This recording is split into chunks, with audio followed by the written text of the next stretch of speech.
Good morning, just after 6 o'clock. Robert and Erin, 101.7 FM and 710 KEEL, way down there. Miss Erin has local news up next. What you got, kid? Another murder in Shreveport, domestic violence related. We'll talk more about that. The Good Samaritan case, those folks outside of Mall St. Vincent, well, the accused killer is facing serious charges. We'll have an update on that case, too. And locals are coming together to make our community a better place. Pretty amazing day for guests on this show, I would wager. We will run down that list. What do you think was, Yes'm, you're waving your hand. We have big news coming up right out of the box. What do you think the number one story that we had yesterday people wanted to talk to me about was? And it's not the streetlights. Wait until you hear. Okay. Fletcher Sports, traffic, and weather. It's all coming up this hour right here, and it's on KEEL.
KEEL Morning Report, now on 101.7 FM and 710 KEEL.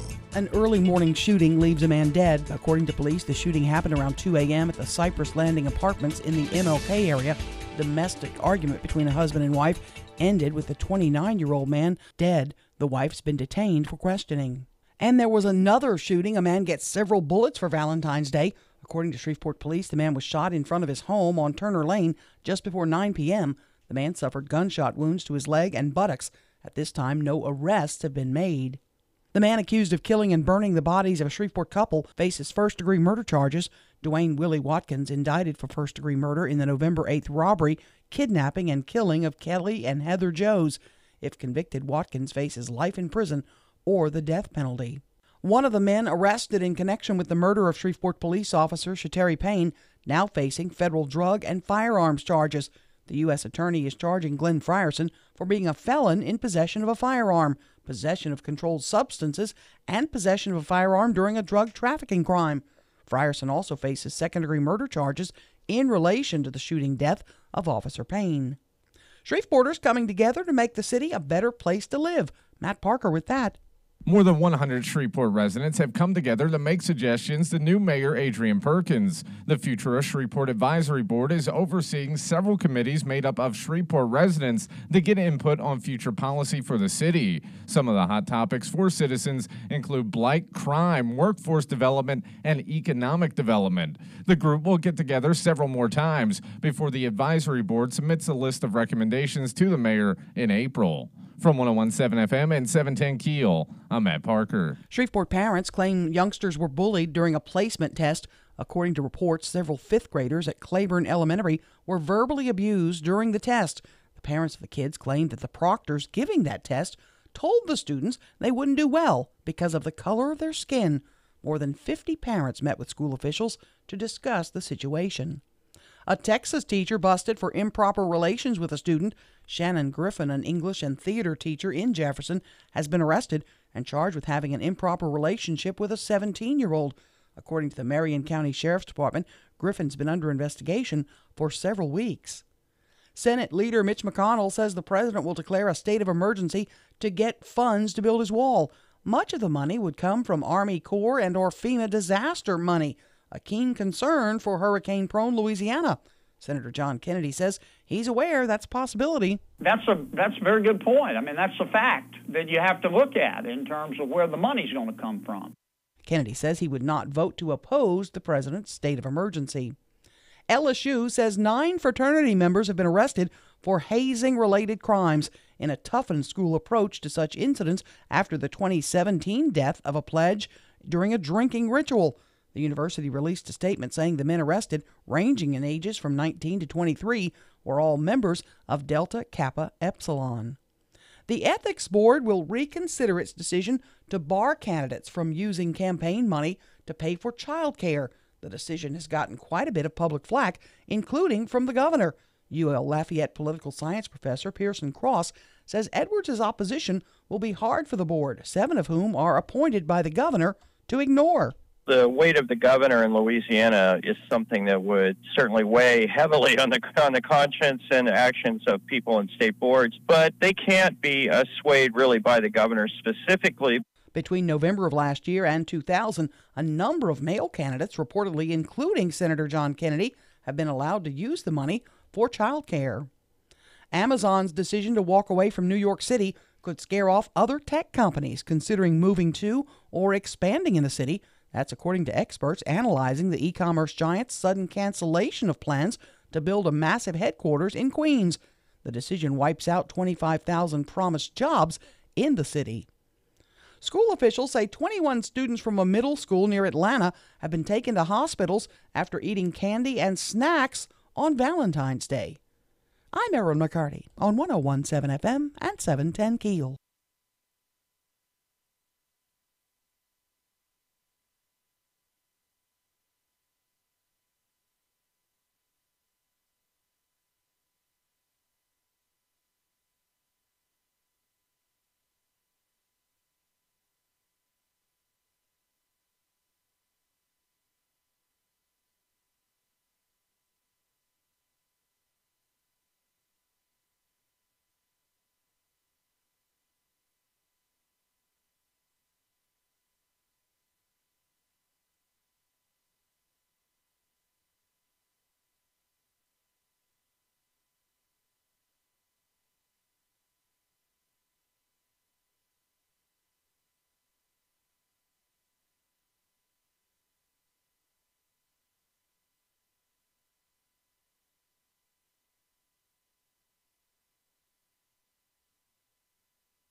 .101.7 FM, 710 KEEL, Friday morning traffic. First one of the day. Here's Ruben.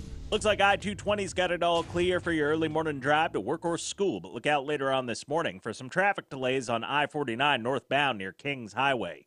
If you have anything to report to us, give us a call at our Planet Fitness Traffic Hotline, 687-ROAD.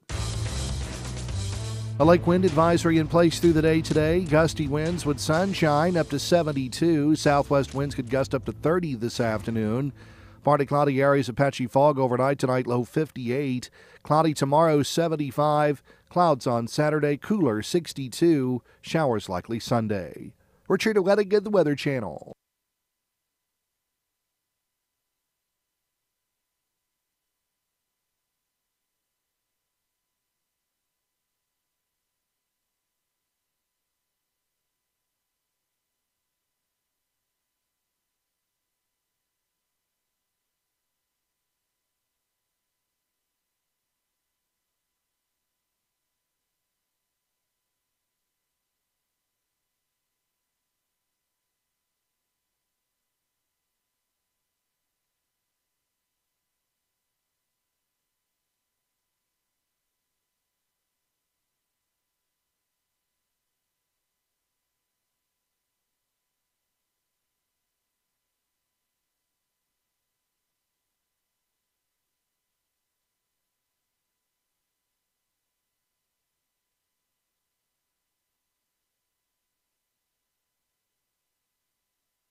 .101.7 FM and 710 KEEL. Robert J. Wright and Erin McCarty. Friday, not a day too soon, kids. Wow. Okay, so you said at that little top of the hour tease. Huge.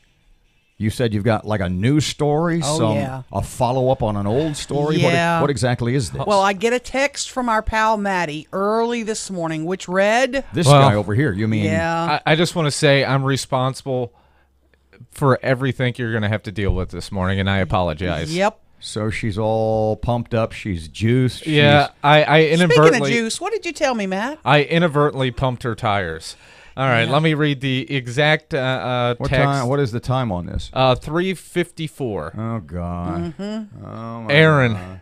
not to boost your ego, but the Cross Lake Bridge is currently getting lights. 3 in the morning. That's They're awesome. putting lights on the Cross Lake Bridge. Probably a coincidence. So, no, it's not. Well, I was driving down 220, just kind of half asleep, only half paying attention. And Drinking your beer, yeah. The DOTD's been working in that area for the past all week, where they've had it down the one lane, and it said, "Warning, lane closure ahead." And I was like, "Well, that's probably just left up from yesterday." Do. And all of a sudden, I see orange cones and like 4 or 5 trucks in the left lane. And they're putting lights up. Well, there was definitely more lights on this morning than there were yesterday. So what I did was, pardon me a sec. You and I had that conversation early yesterday evening. And the point we were talking about this very story, and you told me you had gotten another email from SWEPCO or DOTD? DOTD, yeah. You had gotten some updates. We'll cover those in just a couple of seconds. I got an update from the mayor, too. But the point was that if lights are out, it just gives the impression that nobody cares. Nobody gives a rip. That nobody, that it's just, I mean, we'll get to them when we get to them. My point. I mean, imagine in your living room if a light goes out, if a light burns out in a lamp and you just, I got 2 lamps. I'll get to it when I feel like it. It's awful dim in here. It looks a little seedy. Yeah. Probably hiding the cockroaches. Yeah, it's but all right. It looks bad. Right. And if you didn't have the intention of replacing the lights to begin with or having a well-lit city, why did you put the lamps up? Why did you put the light poles up to begin with? Right, exactly. So I'm moseying on up Uri Drive. Same noise Matt makes. Yeah, exactly. I get near Ernest, and that bridge going into downtown, the Spring Street Viaduct going into downtown over I-20. Right. A week or 2 ago, all those lights have been out. Pitch black. That bridge was dark. You could barely see the exit ramp to go to Bossier. And I start to see some lights on that bridge. And I was getting ready to get on the big ramp to go, west on I-20. But when I started seeing the lights, I went, oh, hold the show a minute here. Oh, looky. So I got my trusty camera out. And instead of going on the ramp, I decided I'm going to go into downtown. Roll my little videotape. All those lights are back on. Every last bulb is bright. You can see as you're heading into the heart of the city, the lights are all back on. That bridge, I was told, when I first went crazy about this 4.5 years ago, I guess. Literally at the beginning of the Tyler administration. I was told that fixing the lights on that bridge is kind of an ordeal because you have to have a special truck or something to get to them.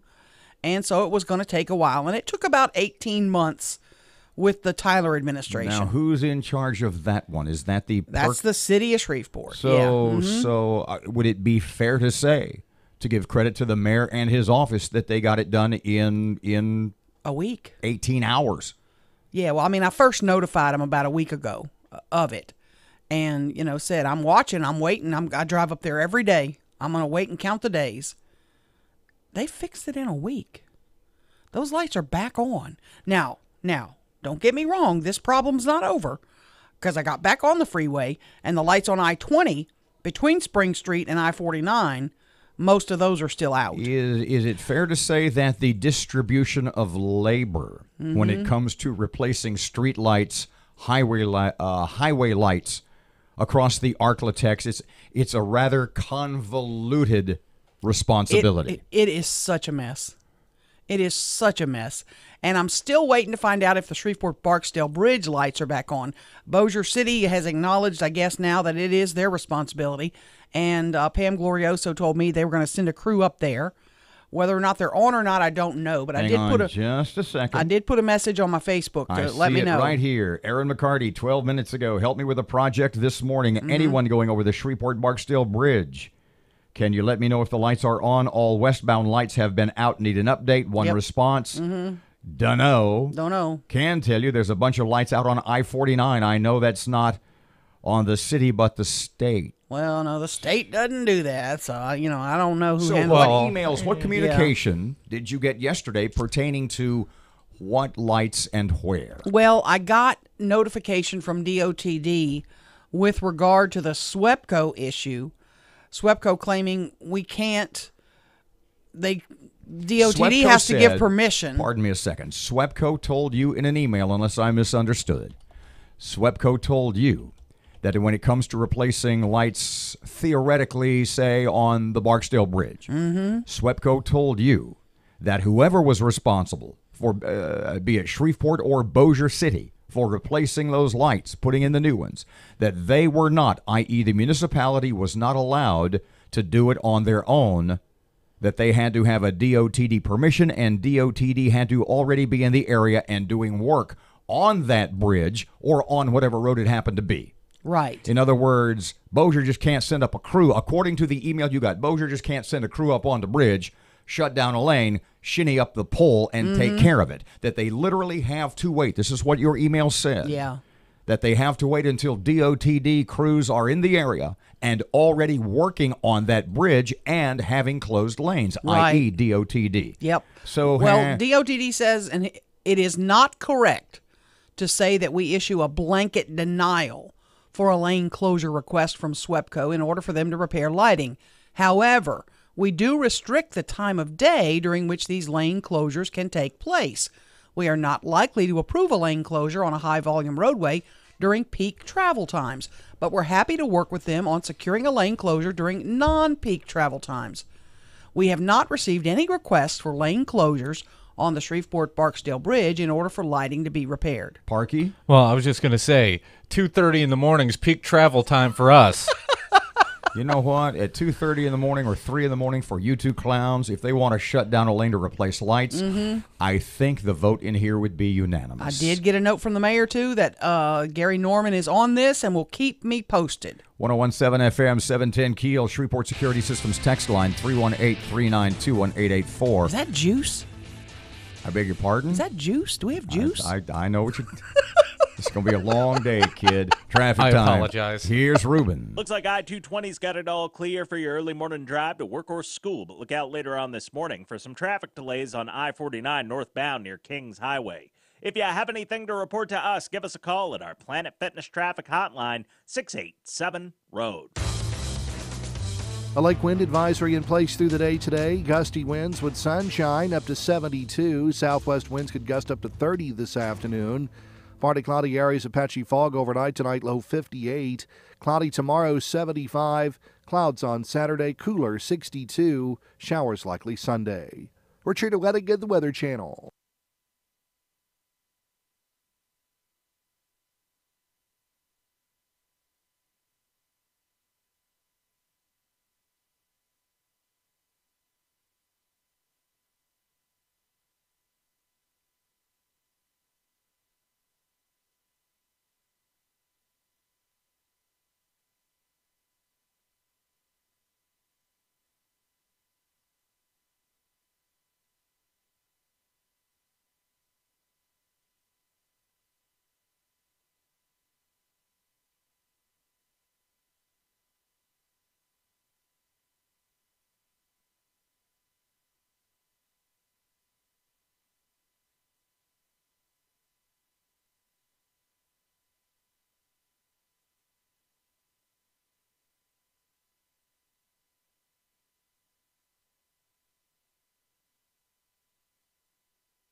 Keel Sports Update, Friday morning stuff. Here's Fletch. Good morning from the Sports Desk of 1130 The Tiger. This is Tim Fletcher. Louisiana Tech improved to 13-0 in the Thomas Assembly Center with a 71-57 win over visiting UTEP Thursday night. The win snapped a 3-game losing streak for the Bulldogs. Daquan Bracey poured in a career-high 28 points on 9 of 12 shooting. The Lady Texters leaned on Kiara Anthony's 30 points to lead them to a 74-64 win over UTEP in El Paso, extending their winning streak to 4 games. In girls LHSAA playoff action, top-seeded Benton opened 4A tourney play with an 86-41 win over Livonia, despite missing all-everything senior Emily Ward with an ankle injury. In other games, Captain Shreve waxed Fountain Blue, North Caddo destroyed Vidalia, Mansfield beat Winfield, Haynesville clobbered Oberlin, Woodlawn handled Grant, Arcadia bested Block, Ruston slipped past Ash, Homer ousted Montgomery, Logansport knocked out Oak Grove, Red River ripped Rosepine, Menden doubled up Northwood, Bossier was beaten by Neville, Green Oaks lost to Donaldsonville, Huntington was eliminated by West Washita, BTW lost to Helen Cox, and Delhi humbled Plain Dealing. Top-ranked LSU opens the baseball season tonight at 7 against ULM at Alec Box Stadium.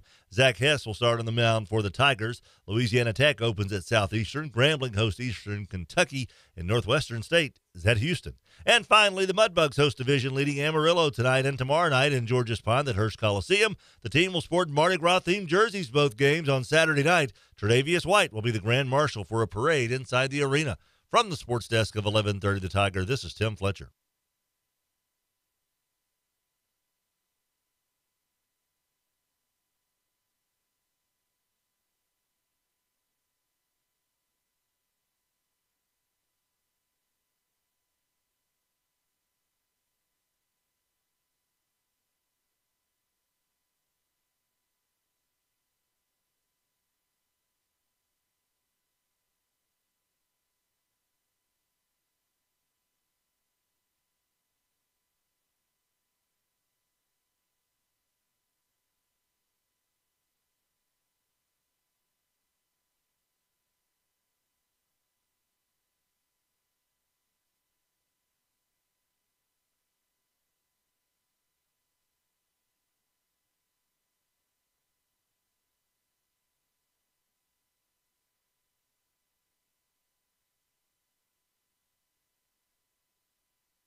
.101.7 FM and 710 Keel. Just the bumper music is Eli Young Band that popped into my head because if you haven't seen the movie, The Book of Eli with Denzel, he's like blind at the end. I never saw that coming. Oh, wow. Okay. Yeah. Can I ask you a question?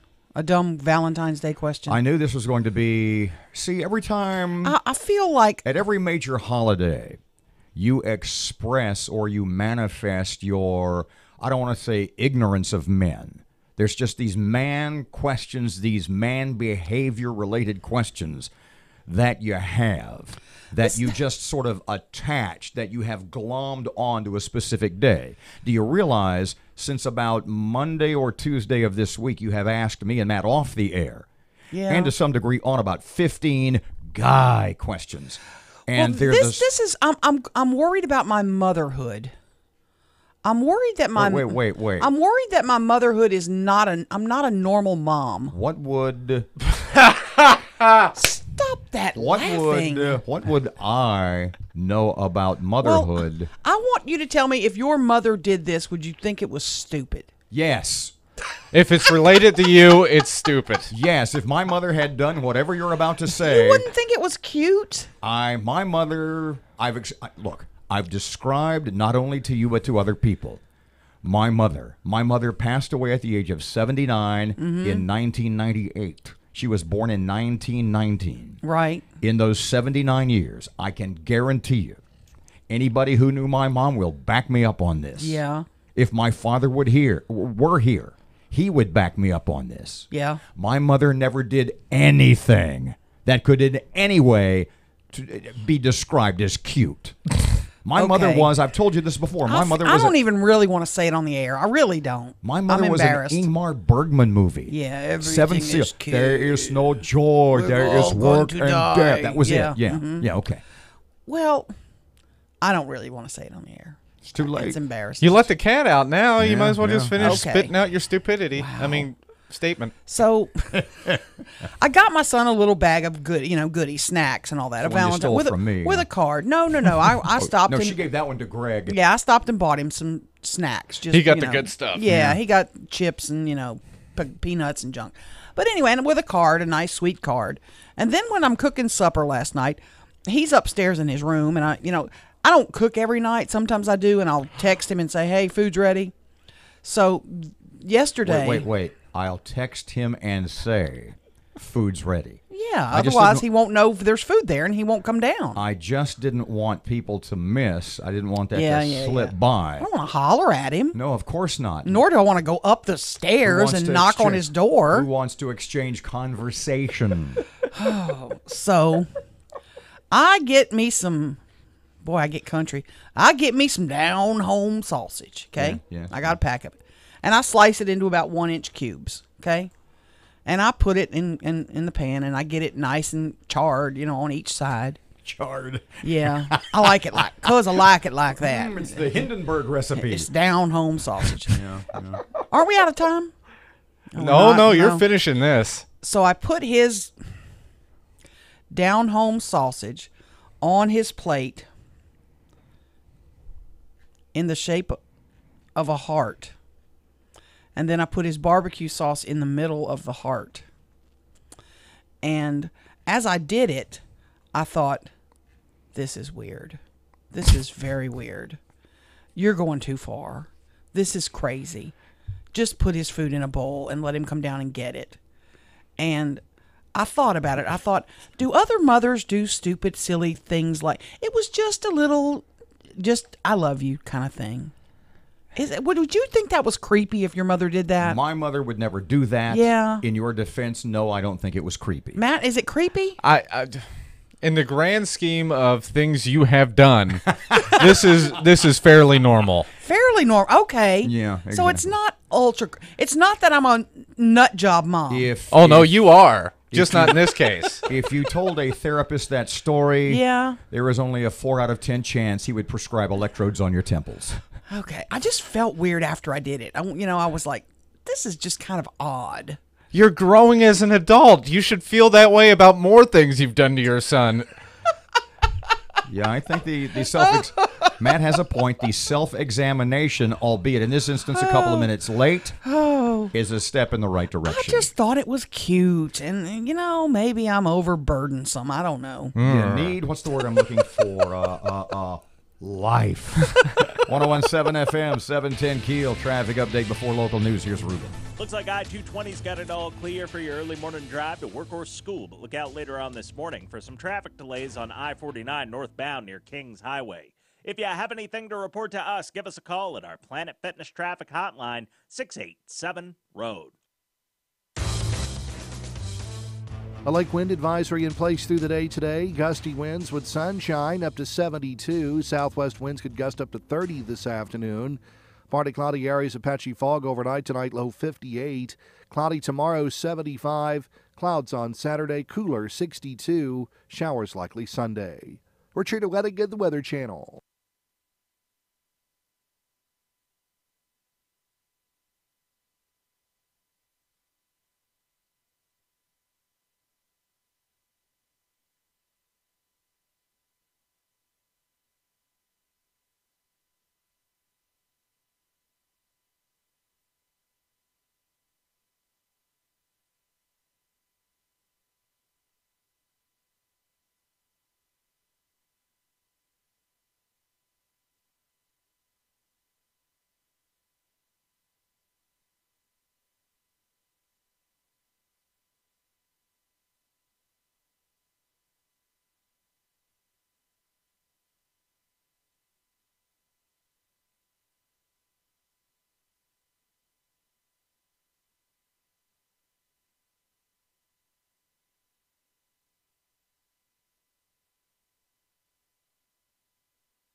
Power of information.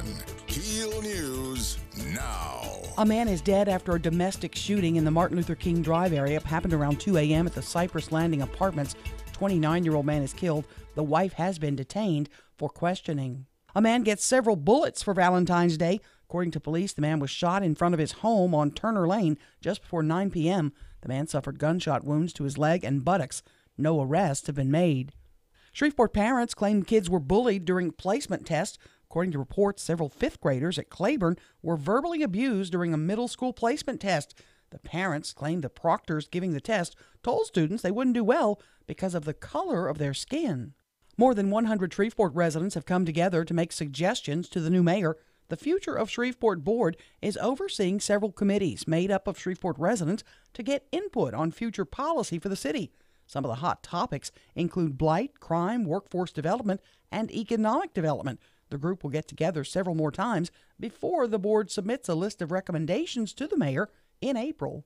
One of the men arrested in connection with the murder of Shreveport police officer Shateri Payne now facing federal drug and firearms charges. The U.S. attorney is charging Glenn Frierson for being a felon in possession of a firearm, possession of controlled substances, and possession of a firearm during a drug trafficking crime. Frierson also faces second-degree murder charges in relation to the shooting death of Officer Payne. A Texas teacher busted for improper relations with a student. Matt Parker with that. Shannon Griffin, an English and theater teacher in Jefferson, has been arrested and charged for having improper relations with a student. According to the Marion County Sheriff's Department, Griffin has been under investigation for several weeks. Authorities say that they have uncovered many facts in the case and have obtained a written confession. Griffin resigned from the school district following her arrest.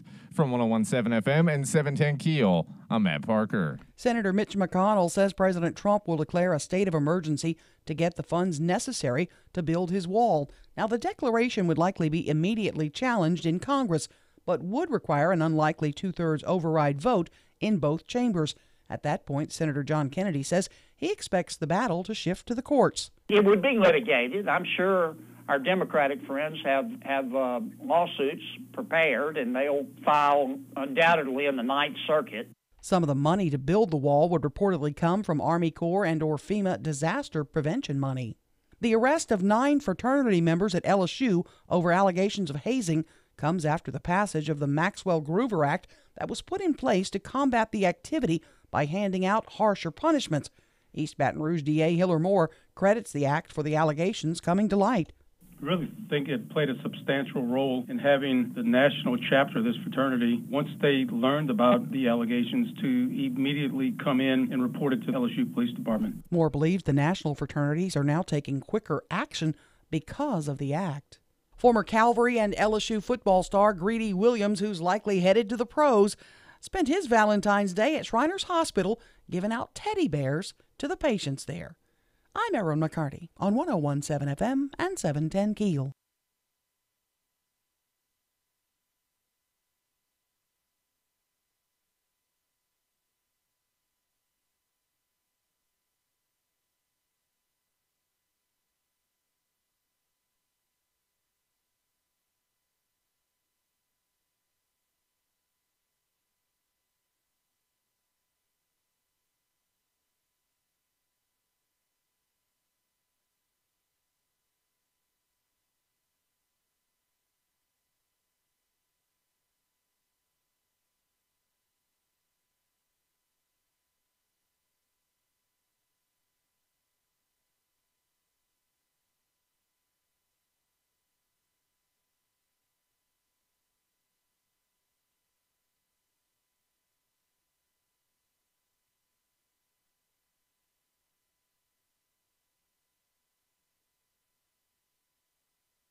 Robert J. Wright and Erin McCarty, 101.7 FM and 710 KEEL. KEEL app, a free download from Office Furniture Source. Did you need something, or were you stretching? No, I'm talking to Matt, not you. I know. Stretching for you is lifting your foot off the ground. Yeah, exactly. Guest list for today, just past 8 o'clock. He went to Green Oaks, right? Tre'Davious White went to Green Oaks, then to LSU, now a cornerback with the Buffalo Bills. Yes. Did you think, not to wax Patrick Swayze here, I thought you'd be bigger. He's listed at 5'11", 192. Did you think? And I told you that last night. You were expecting like some linebacker to come. Yeah, big old guy. I said, how big is Tre'Davious White? You said, I think about like 6'6", 6'12". No. He's a cornerback. I understand that. There are people in the room who she may have in her own mind, aggrandized the size of the athlete who will be joining us this morning. But the wide receivers now are 6'4". You know, your cornerbacks have to be, tall like that, don't they? No. Evidently not. They're small and speedy. The safeties are usually the bigger guys who can hit harder and get all the interceptions. Yeah, because they've even the position used to be known as free safety. They've sort of turned back, and that even has morphed into a sort of a combination defensive back linebacker position, where it used to be another little bitty guy who was playing center field. So Tre'Davious White, Green Oaks, LSU, Buffalo Bills joins us this morning just after 8 o'clock. Why will he be here, Ms. McCarty? Well, he is in town to be the Grand Marshal of the Claude Mardi Gras Parade at the Mudbugs. Of Claude, C-L-A-W-E-D. And that parade is tomorrow? Well, it's at the hockey game tonight, and then he will make an appearance tomorrow night. It's sort of the Mudbugs are doing their own little Mardi Gras parade and celebration. Okay. At the home games tonight and tomorrow night against Amarillo. Both game tonight, game tomorrow night, that starts at 7:11. And so tonight is the sort of, during the first intermission, there will be the parade and all the fans there, probably about 2,500 to 3,000, maybe more, will take place. It's pretty awesome. Yeah. It is a pretty awesome sight to see. And then tomorrow, more Mardi Gras celebration with the Grand Marshal of said parade, Tre'Davious White from LSU and the Buffalo Bills. So much fun to talk to. Now, there is, I'm not going to say a coincidence, but there is a link between former LSU star, current Bills star Tre'Davious White, and not only the Shreveport Mudbugs hockey team, but hockey in general. Oh, yeah. Give us about a 30 to 45-second update on that and where people can find out more. All right, so Tre'Davious, since he moved to Buffalo, has become enamored with the sport of hockey and the Buffalo Bills. Hockey fan, Buffalo Sabres. Sabres, sorry. So a couple of weeks ago, him and the Bills and the Sabres all got together to put together a video of the team, enjoying a game, and out of that came the Tre'Davious White Goalie Academy of Louisiana. He has billed himself as the greatest hockey goalie ever to come out of Louisiana. Well, he's undefeated. He's got a point. Has he played a game? That's not the point. The point is there's the Tre'Davious White Hockey Goalie School. Hey, Dominic Hasek says he's amazing. I'll take Dom's word for it. There's videos online. You can find some of those. Can he even ice skate? At KEELnews.com. He's an incredible goalie, the greatest ever to come out of Louisiana. What's he wearing, cleats on the ice? We'll let it. It's all in the video for you to see. We'll ask him about it. He has been embraced by the Buffalo Sabres National Hockey League team, as in fact there is no dispute. They embrace his claim as the greatest hockey goalie ever to come out of Louisiana. They sell a Tre'Davious White Goalie Academy of Louisiana t-shirt, so pick one of those up. These are awesome. Maybe he'll bring some this morning. 101.7 FM, 710 Keel, Robert and Erin. Traffic update for Friday. Now here's Ruben. Everything's looking nice and clear for your early morning drive to work or school, but look out later on this morning for some traffic delays on North Market near North Hearn Avenue. If you have anything to report to us, give us a call at our Planet Fitness Traffic Hotline. That's 687-ROAD. A lake wind advisory in place through the day today. Gusty winds with sunshine up to 72. Southwest winds could gust up to 30 this afternoon. Partly cloudy areas of patchy fog overnight tonight, low 58. Cloudy tomorrow, 75. Clouds on Saturday, cooler 62. Showers likely Sunday. We're treated well at the Weather Channel.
So you put it up on the Keel Facebook page? I'm about to hit publish here in about 2 seconds. Tell me what you did. Tell everybody what you did. Well, I pulled up, because like I said, I published all the Trey White videos on our website, keelnews.com. The hockey videos. The hockey videos, which are highly entertaining. To say the least. And I figure since Trey's coming in his honor, I'll put up the promo video of the Trey White Goalie Academy of Louisiana.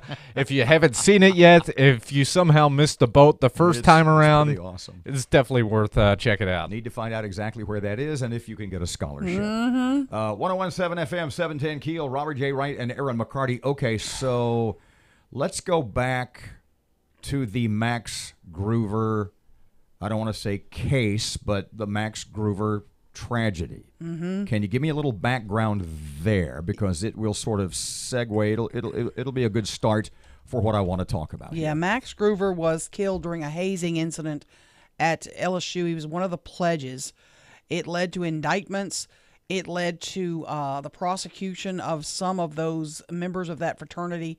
It also led to the Max Groover Law, which was passed by lawmakers, yes. Which is basically, and it goes into effect, I think, this fall of 2019, at all colleges and universities in the state, that all students are mandated. I think it's in effect already. No, this fall. I just talked to somebody who is. Well, the DA says the reason these are coming forward is because of the law. That it mandates that all students, as they enter the school, whatever it happens to be, college or university, take a 1-hour training, hazing, bullying video course. Okay. And it doesn't go in. It's not. I'm pretty sure, because I just got off the phone with somebody who works for the company that makes and distributes those videos, that it doesn't go into effect until this fall. Okay. But we'll see. So what's the latest? The reason I point that out is because LSU has made it known that they will, when it comes to producing their own videos, when it comes to their own training for students, they have made it known, sort of behind the scenes, they're going to handle it all themselves. They're going to take care of it all in-house. Well, not any longer. Now we have 9 people have been arrested, charged in connection with hazing incidents at the Delta, the Delta Chi Alpha fraternity, and the DA in Baton Rouge. And I did text Hiller Moore is the DA in East Baton Rouge Parish, and he credits the act, the Max Groover Act, for these allegations coming to light. It calls for harsher penalties. One of these kids, by the way, is from Minden. The rest of them are, for the most part, from South Louisiana or from out of state. So, without being too graphic, if it's too graphic, what's the situation here we're talking about? These 9 guys allegedly. These are pretty graphic. These are urinating on pledges. These are hitting them with pipes. These are kicking them with steel-toed boots while they're doing push-ups. Damn. One was kicked in the head. They're pretty severe. What is, not to get way off track here, but it's a movie that made a career, or at least started a career. What's the Matthew McConaughey movie? All right. What movie is that? Dazed and Confused? Dazed and Confused. There are people who hold up this movie as this teen classic comedy. And if you've watched it, it's basically about 100 minutes of brutality in the form of hazing. I mean, it's an awful freaking movie. It's a horrible movie. And the guy in it that's the most horrible, Ben Affleck plays the guy who's like a senior. Right. And he and his gang of cool guys go around, pardon me, just beating the crap out of little kids. Yeah. Now it's based on, and every time it comes on, I just can't. I watched it one time, and I just cringed. I said, well, I'm never watching that again. That's hideous. Right. And yet the reviews of that, and Matthew McConaughey from that movie, his all right, has become such an iconic line. But let me tell you, it's a horrible movie. Yes. It is a hideous, vicious, ugly movie. And I tell people that all the time. Did you see X, Y, or Z? and I say, look, I see enough ugly stuff in my life by accident. Right. I don't need to go looking for it on purpose. Mm-hmm. And Dazed and Confused is an ugly, rough, hideous, mean movie. Yeah. But back to you. I'm sorry. And in this case, the act provides for real stiff penalties, and if individuals even in those fraternities fail to report the acts, failing to report, you could face fines of $1,000, a year behind bars, and if the injury results in death, those who don't report can face fines. It also involves jail time for those who are involved in the act. What is the scale of penalty? Because I know that the Minden guy, his charge, it's a misdemeanor charge, correct? Yes. So the guy that got charged the worst. Well, let me go to the misdemeanor. The strengthens the penalties for misdemeanor hazing charges. If they don't lead to death, you're subject to a fine of $1,000 and 6 months in prison. Before this law, hazing called for a maximum fine of $100 and up to 30 days. So basically, if you're the least bit involved, you're looking at a possibility of 6 months in jail. Yes. Hazing that results in death is now considered a felony in Louisiana. Individuals who take part in a hazing activity that results in death, when the victim's blood, there's a lot to it. When the victim's blood alcohol level is at least 0.30, would face up to 5 years in prison and fines of up to $10,000. We got to go to break. We'll talk about this a little bit more as the morning rolls on. 101.7 FM, 710 Keel. Traffic update now, just ahead of your money now, by the way. Here's Ruben. Just received reports of some down traffic lights on Shreveport-Barksdale Highway near Westgate Drive. And we just received reports of a 3-car pileup on Airline Drive northbound near Melrose Avenue. If you have anything to report to us, give us a call at our Planet Fitness traffic hotline. That's 687-ROAD. Keel Weather Channel forecast, nice and warm again today. Kind of windy, just about like yesterday, low 70s. Right now, 56.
.101.7 FM, 710 Keel Sports. Good morning from the Sports Desk of 1130 The Tiger. This is Tim Fletcher. Louisiana Tech improved to 13-0 in the Thomas Assembly Center with a 71-57 win over visiting UTEP Thursday night. The win snapped a 3-game losing streak for the Bulldogs. Daquan Bracey poured in a career-high 28 points on 9 of 12 shooting. The Lady Texters leaned on Kiara Anthony's 30 points to lead them to a 74-64 win over UTEP in El Paso, extending their winning streak to 4 games.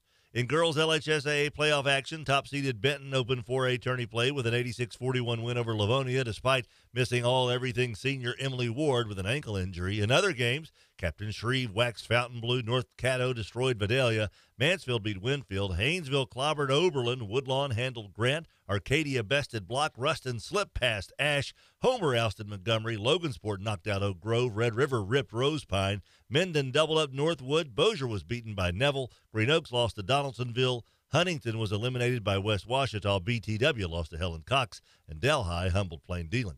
Top-ranked LSU opens the baseball season tonight at 7 against ULM at Alec Box Stadium. Zach Hess will start on the mound for the Tigers. Louisiana Tech opens at Southeastern. Grambling hosts Eastern Kentucky. And Northwestern State is at Houston. And finally, the Mudbugs host division leading Amarillo tonight and tomorrow night in Georges Pond at Hearst Coliseum. The team will sport Mardi Gras-themed jerseys both games on Saturday night. Tre'Davious White will be the grand marshal for a parade inside the arena. From the sports desk of 1130 The Tiger, this is Tim Fletcher.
.101.7 FM, 710 Keel. Robert J. Wright and Erin McCarty. Okay, so what story we did yesterday do you think got at least the most comments back to me, from people I know? The mom and dad thing?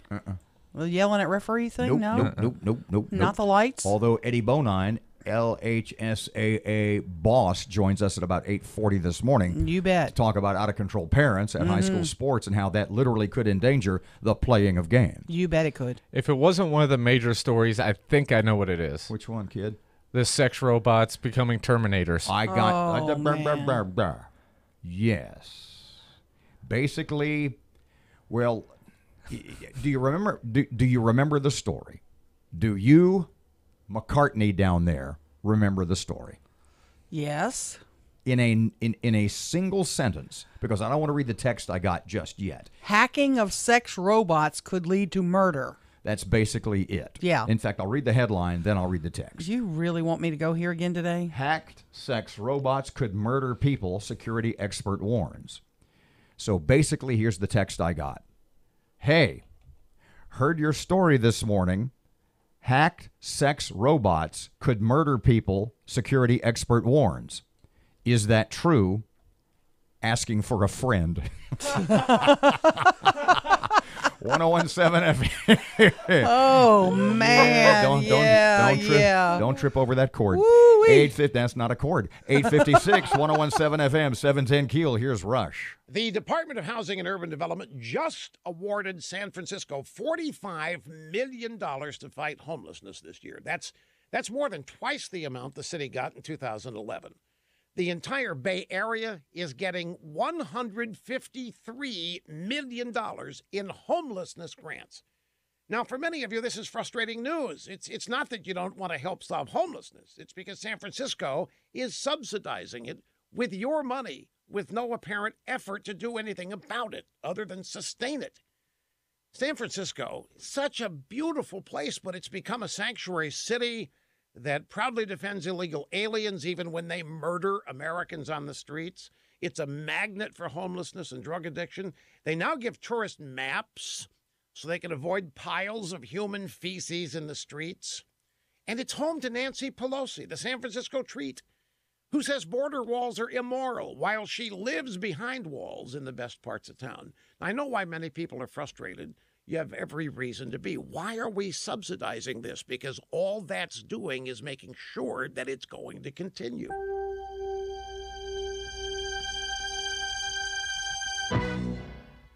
Hey guys, good news. The outrageously expensive little blue pill is now generic, which means you can get the prescription medication to treat ED at affordable prices. And Hims makes it extra affordable. Right now, get your first month supply for free. All you pay is just $5 for your medical consultation when you go to 4hims.com/supply. After that, it's just $30 for a month's supply. Sure beats paying big bucks for just one blue pill, doesn't it? Plus, you won't need an awkward in-person doctor's appointment to get the prescription. Hims has doctors online who can prescribe the medication, and a pharmacy sends it right to your door. It's affordable, private, and incredibly easy. Nobody likes dealing with ED. Now, thanks to Hims, nobody has to. And that's really good news. To get your first order for just $5, you need to go to this exclusive address, 4hims.com/supply. That's 4hims.com/supply for your first month for just $5. 4hims.com/supply. See website for full details. Not all services through the HIMS platform are available in all 50 states. Sean Hannity. He's fresh and finds the stories you can only hear right here. Weekdays 2 to 5 on 101.7 FM and 710 KEEL. KEELnews.com. KEELnews.com. Starting to see some slow-moving traffic on Texas Street in downtown Shreveport, and we're still dealing with that three-car pileup on Airline Drive northbound near Melrose Avenue in Bossier City. If you have anything to report to us, give us a call at our Planet Fitness traffic hotline. That's 687-ROAD. A lake wind advisory in place through the day today. Gusty winds with sunshine up to 72. Southwest winds could gust up to 30 this afternoon. Partly cloudy areas of patchy fog overnight tonight, low 58. Cloudy tomorrow, 75. Clouds on Saturday, cooler, 62. Showers likely Sunday. We're treated well to get the Weather Channel. Breaking news and trending talk. KEEL, 710 AM and K269GO, 101.7 FM, Shreveport.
Good morning. Just after 7 o'clock, Robert and Erin, 101.7 FM and 710 Keel. Down there, Miss Erin, lots of local news is coming up next. Another domestic-related murder in Shreveport. We'll tell you more about that. A man is shot on Valentine's Day. We'll have an update on that. And some parents are not happy about what a testing agent did in a classroom. Erin and I got on the phone for a couple of minutes last night, and we got off on this tangent about the greatest 5 or 10 stories we've had in 22 years. Oh, boy. And we came up with one that sort of ties into a big news story that's in the area this week. We will discuss momentarily. Fletcher, sports, traffic, and weather, it's all here this hour coming up on Keel.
Morning Report now on 101.7 FM and 710 Keel.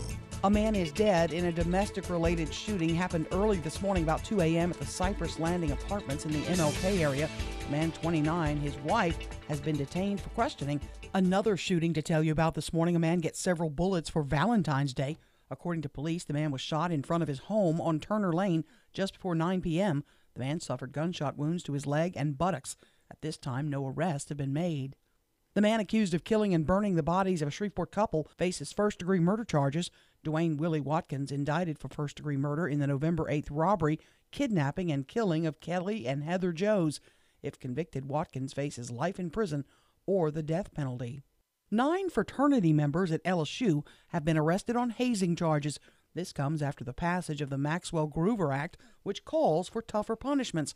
East Baton Rouge DA Hiller Moore says this is not the only hazing case to come up since the Act's passage. I think that having seen some cases come through now, there are a lot of procedures that I think we need to tweak, and we will be working on those as we kind of go along. One of the accused is Garrett Sanders of Minden. He's facing a misdemeanor charge. Shreveporters come together to make our city a better place to live. More than 100 local residents coming together to make suggestions to the new mayor. The Future of Shreveport Board is overseeing several committees made up of Shreveport residents to get input on future policy. Some of the topics include blight, crime, workforce development, and jobs. The group will get together several more times before the board submits a list of recommendations to the mayor in April. Shreveport parents claim kids were bullied during a placement test. Matt Parker with that. According to reports, several fifth graders at Claiborne Magnet Elementary were verbally abused during a middle school placement test. The parents of the kids claimed that the proctor giving the test told the students they wouldn't do well because of the color of their skin. More than 50 parents met with school officials to discuss the situation. From 101.7 FM and 710 Keel, I'm Matt Parker. President Trump will sign a border security compromise that would avert a second painful government shutdown. But a new confrontation's been ignited, this time over Mr. Trump's plan to bypass lawmakers and declare a national emergency to siphon billions from other federal agencies. The El Paso Zoo ran a promotion on Valentine's Day called Quit Bugging Me. It let people name cockroaches after their ex-spouse or a former lover or anyone who bugs them. And yesterday, those bugs were fed to various zoo animals. I'm Erin McCarty on 101.7 FM and 710 Keel.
1017 FM, 710 Keel, Friday morning already. Traffic, here's Ruben. Just received reports of some down traffic lights on Shreveport-Barksdale Highway near Westgate Drive. And we just received reports of a 3-car pileup on Airline Drive northbound near Melrose Avenue. If you have anything to report to us, give us a call at our Planet Fitness traffic hotline. That's 687-ROAD.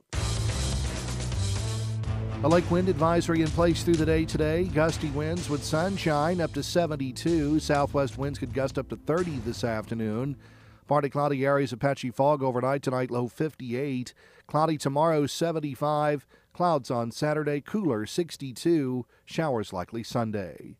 Richard Letting at the Weather Channel.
.117 FM, 710 Keel. Robert J. Wright and Erin McCarty. Always the Keel app, a free download from Office Furniture Source. I had asked you a couple of seconds ago, how did you become acquainted with the district attorney of Baton Rouge? We could ask him right now. He is standing by. I'm not sure. I think he's younger than I, so I don't think we went to school together. Mr. Hiller Moore is here. Hey, Mr. Hiller, how are you? Welcome back to Keel. How are you this morning? Doing great. How you guys doing? We're okay, Hiller. I got to ask you, this hazing investigation at LSU, the Deke fraternity. How long you guys been working on this one? It was brought to LSU Police Department's attention several weeks ago by the national fraternity, who I think, from what I can tell at this point, did what you would want a national organization to do and complied with the new Max Hoover Act statute, which is really important here in this case and some others that have followed.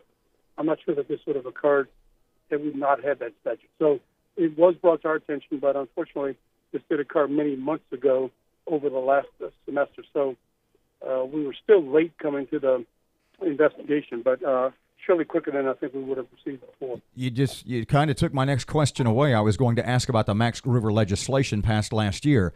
So you do think that this legislation and the increased penalties and or the increased awareness of hazing and this kind of abuse did in fact have something to do with breaking this case open? That's my impression at this point based on little I know that. But so, yeah, with regard to the legislation, so the legislation changed the criminal penalty for hazing, and it included serious bodily harm, death, or alcohol reading over 0.25 or 30, I forget now the reading, where it made that a felony, where we did not have that before in a hazing statute. But more importantly for this case, so that implication, that first penalty provision doesn't really apply to these allegations. But what does apply is the second paragraph where it talks about the national level. Those who are in leadership positions must report once they learn of an incident, or they're subject to criminal penalties, in this case, potential fines, a lot of money. So, yes, I do believe that that statute played a part here. These hazing rituals in these incidents don't appear to be alcohol related. I'm sure there was alcohol involved, but some of these are pretty brutal acts. Can you kind of tell us some of what you guys believe has happened? Yeah, so I'll be cautious on the answer because, as you know, these are really at this point unfounded, unproven allegations. That's all that they are. These folks are presumed innocent. So I have to make sure that we all start with that and then go from there. But let's just take them as allegations that surely, just as allegations, there are things that are troubling, particularly in light of the fact that through other allegations, another person died just a year ago on the campus through a whole different set of means. But surely, to me, my cry out is to parents. If you have a parent of a child, son, that was at this fraternity, I would have a sit-down talk with them or a phone call if you're not able to sit down with them and ask them, hey, tell me, what do you know? What did you go through? And we have to come out with this information. I know that generally does not happen. It's just like we in our murder cases today. Nobody wants to cooperate, testify. They want to be put in the middle. But that's the only way that this is going to stop. And look, this is not we can't paint fraternities and this fraternity with a big brush. So we have to also be cautious of that. These allegations, though, they're barbaric. Beating folks with metal pipes, urinating on them, dousing them with gasoline. I mean, it's barbaric. What do we have to do to change this with the Greek system? That's a really good question. I believe it's got to start. I mean, you have to start always with the person themselves, the person that's in the fraternity, their family, how they're brought up, who's watching them. Then you move on to the organization itself, and then the university, and then lastly, I guess us with the law and law enforcement. What do we do once this comes to light? I think all of those, if all of those sectors are not working together or doing their job, that this would probably continue. That culture is there, and it's not just LSU, not just this fraternity. It's all over America. It's something that we really need to have our eyes open to. I think part of the Max Groover, part of that bill, part of that legislation was, and I think it kicks in this fall, that all state universities, colleges, et cetera, are mandated to implement anti-hazing, anti-bullying training in some form. I think it's video. Do you think, given the fact that almost invariably lots of alcohol is involved, do you think that these videos, do you think this training is really going to have an impact? I don't know the answer. I do know that I have gone to LSU at least on 2 occasions to talk to some leaders of fraternities and sororities. I thought at that meeting I got really good feedback from those leaders, and I thought that maybe some of them would take some action and be in a leadership role for the nation. And they very well have maybe done that. I just don't know. Things get too busy around here, but surely it has to come from the leadership itself, at the police themselves. I don't know, it's frustrating. It's a difficult questions are really good that you posed, and a difficult answer. How are we going to stop this? I think it has to be everybody, and we have to say, no, this is not acceptable, and you cannot do this, and we're going to have to do our job on this. Hiller Moore, DA, Baton Rouge. One last thing. If I give you a magic wand, would you do away with the Greek system? Is it time? No, I was not a member of a Greek system, but I know I've seen so many organizations do so many good things here in Baton Rouge. I know so many people who have graduated from Greek organizations that are top-notch people that I'm sure had played no part of this when they were there. So, no, I think we just have to do a better job at what we're doing. I think you could say maybe the same thing about football teams. Pick any organization. When things like this happen, you could always make that broad conclusion. But I just don't. I think that would be not wise at this point. Hiller Moore, DA, East Baton Rouge Parish. Thanks for joining us on such short notice. We appreciate it. Yes, ma'am. Take care. 101.7 FM, 710 Keel, Robert J. Wright and Erin McCarty. Huge guest list on the way just past 8 o'clock, including NFL star Tre'Davious. Yes, ma'am. Coming up at 7:40. You want Fairgrounds Field remade? We're going to talk about what they're doing. And former LSU star Bills cornerback Tre'Davious White, who is in town this weekend for Mudbugs hockey, is in studio just a little bit past 8 o'clock. Right now, traffic update. Here's Ruben. Starting to see some slow-moving traffic on Texas Street in downtown Shreveport.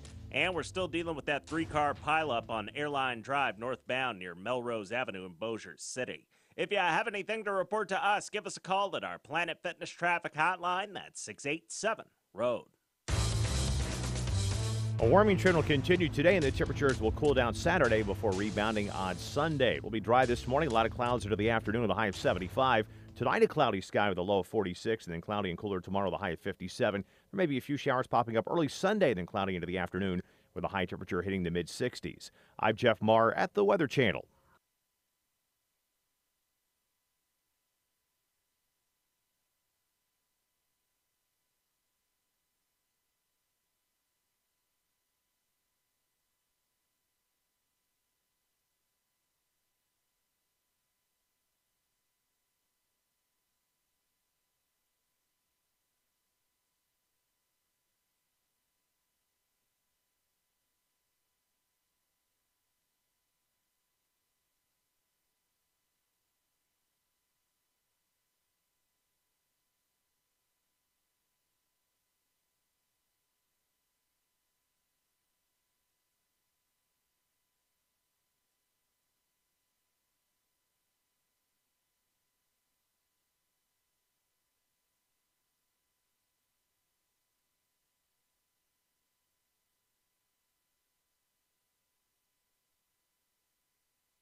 FM, 710 KEEL Sports Update. Tim. Good morning from the Sports Desk of 1130 The Tiger. This is Tim Fletcher. Louisiana Tech improved to 13-0 in the Thomas Assembly Center with a 71-57 win over visiting UTEP Thursday night. The win snapped a 3-game losing streak for the Bulldogs. Daquan Bracey poured in a career-high 28 points on 9 of 12 shooting. The Lady Texters leaned on Kiara Anthony's 30 points to lead them to a 74-64 win over UTEP in El Paso, extending their winning streak to 4 games. In girls LHSAA playoff action, top-seeded Benton opened 4A tourney play with an 86-41 win over Livonia, despite missing all-everything senior Emily Ward with an ankle injury. In other games, Captain Shreve waxed Fontainebleau, North Caddo destroyed Vidalia, Mansfield beat Winfield, Haynesville clobbered Oberlin, Woodlawn handled Grant, Arcadia bested Block, Ruston slipped past Ash, Homer ousted Montgomery, Logansport knocked out Oak Grove, Red River ripped Rosepine, Menden doubled up Northwood, Bossier was beaten by Neville, Green Oaks lost to Donaldsonville, Huntington was eliminated by West Washita, BTW lost to Helen Cox, and Delhi humbled Plain Dealing. Top-ranked LSU opens the baseball season tonight at 7 against ULM at Alec Box Stadium. Zach Hess will start on the mound for the Tigers. Louisiana Tech opens at Southeastern. Grambling hosts Eastern Kentucky, and Northwestern State is at Houston. And finally, the Mudbugs host division leading Amarillo tonight and tomorrow night in Georges Pond at Hearst Coliseum. The team will sport Mardi Gras-themed jerseys both games on Saturday night. Tre'Davious White will be the grand marshal for a parade inside the arena. From the Sports Desk of 1130 The Tiger, this is Tim Fletcher.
.101.7 FM and 710 KEEL. Robert J. Wright and Erin McCarty. Yes'm. Shane Sharkey with Play Ball Shreveport is going to join us at 7:40. They've got a pretty big plan for Fairgrounds Field. Yeah. And he's going to join us to tell us more about it and how close they are and if, what they need. First question, have you told the Environmental Protection Agency or whoever puts out the you can't hurt the bat rules? Yeah. Because what's the estimate? 200,000, some insane I know. number of bats having made Fairgrounds Field their home. Yeah. So give me a light update. We are hearing from folks all over the Arklatex this morning. You saw, where did you, on your way to work this morning, see that the street lights were on? Woohoo! The Spring Street Bridge over I-20. The lights are back on. That's the stretch going over the interstate right into the heart of downtown Shreveport. Right. They're back on. Matt saw them being replaced early this morning. Where? On 220 on the Cross Lake Bridge. You almost killed me because you're responsible for this. And I saw the sign that said lane closure ahead. And I was like, that's probably from the road work yesterday, and almost ran into a DOTD truck. Shreveport Security Systems text line, 318-392-1884 from just a few minutes ago. Westbound Shreveport-Barksdale Bridge, lights all working. Wow. So I sent this email just a few moments ago to Adrian Perkins, Erin Buchanan with DOTD, Pam Glorioso, the CAO in Bossier, Gary Norman, Shreveport's Public Works Director, and Benjamin Riggs, who's the Mayor Perkins' communications guy. Thanks to you all. Lights are now back on. The Spring Street Bridge over I-20, the Shreveport-Barksdale Bridge, the Cross Lake Bridge. The only ones I noted that are still out are on I-20 westbound between Spring and I-49. So you had gotten some late-breaking emails yesterday. And what we discovered yesterday, what we discovered yesterday is that the responsibility for getting lights replaced, street lights, just about anywhere, it's what quite a mess. It's very convoluted. It really is. And SWEPCO folks had told me that yes, it is the responsibility of the municipalities to change the lights, but often they have to get the DOTD to give the okay to close a lane. Like up on the Cross Lake Bridge, you got to close a lane to do the lights. Now the and email, the DOTD doesn't give permission unless they're doing work. That was what I wanted to straighten out. So I've got that email to correct that. The impression that we got yesterday was that if the municipality, whatever municipality that might be, if the municipality wanted to change or replace the lights, get them all lit up pretty and bright again, that they had to wait until DOTD was actually doing work on that thoroughfare, and DOT had closed the roads to do meaning DOTD work. Right. That was the impression of the email you got from, I guess, SWEPCO, correct? Yes. So DOTD responded to that, and they said, not exactly. Erin, it is not correct to say that we issue a blanket denial for a lane closure request from SWEPCO in order for them to repair lighting. However, we do restrict the time of day during which these lane closures can take place. We're not likely to approve a lane closure on a high-volume roadway during peak travel times, but we are happy to work with them, on securing a lane closure during non-peak travel time so they can safely complete their work. We have not received any requests for lane closures on the Shreveport-Barksdale Bridge in order for lighting to be repaired. Well, Bossier City apparently went up there and just did it, because the lights on the Shreveport-Barksdale Bridge are back on, according to several people who've driven over it this morning. Cross Lake Bridge was done, and there was a lane closure, but that was done in the wee early morning hours. The Spring Street Viaduct Bridge, that was done sometime yesterday, I guess. Still waiting on a few more straggler lights, but you know what? They all jumped on this to shut me up, I guess. I don't know. It's interesting you phrase it that way, because I think if you asked Matt and myself how we would respond to all of these lights being back on over the last 24 hours or so, we would say to you, for God's sake, you're going to throw your shoulder out patting yourself on the back. Well, I hate that I have to use the radio station to get things done. Oh, brother. No, seriously, think about it.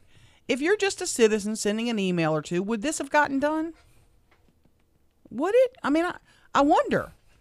If you're just sending them an email every now and then, the lights are still out, does it get... The lights on the Cross Lake Bridge have been out for years. People have been bothering me about that. I don't drive up there, so it doesn't get under my panties like the others do. Yeah, nobody wants to be there. Yeah. But the one on the Spring Street Bridge and on I-20, it makes my panties get in a bunch. You know, very soon, the two most famous Erins in America, Erin Brockovich and Erin McCarty. Mm-hmm. You're headed in that direction, kid. I don't know. Have to But hire your you old know water what? guy. I got to applaud them. They did quick work, and I really appreciate it. Let's see if they can keep it up. 101.7 FM, 710 Keel. Yeah, that baseball guy, Fairgrounds Field guy, he's going to restore the field. Excited. Going to need a lot. Well, it's You want to buy a bat? pipe dream or no. That's on the way. Traffic update now. Here's Ruben. Starting to see some slow-moving traffic on Texas Street in downtown Shreveport, and we're still dealing with that three-car pileup on Airline Drive northbound near Melrose Avenue in Bossier City. If you have anything to report to us, give us a call at our Planet Fitness traffic hotline. That's 687-ROAD.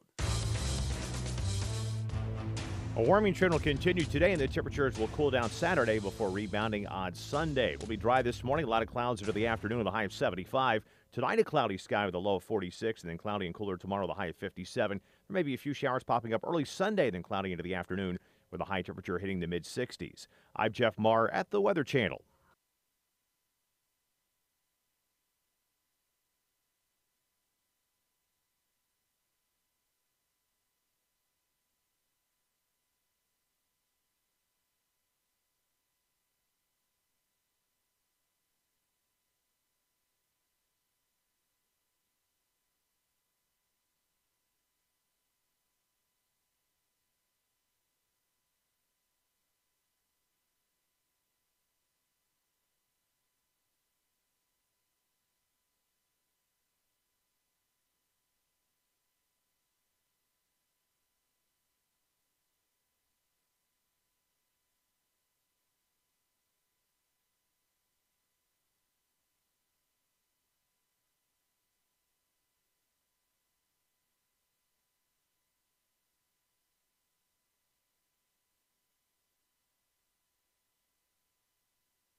Of information.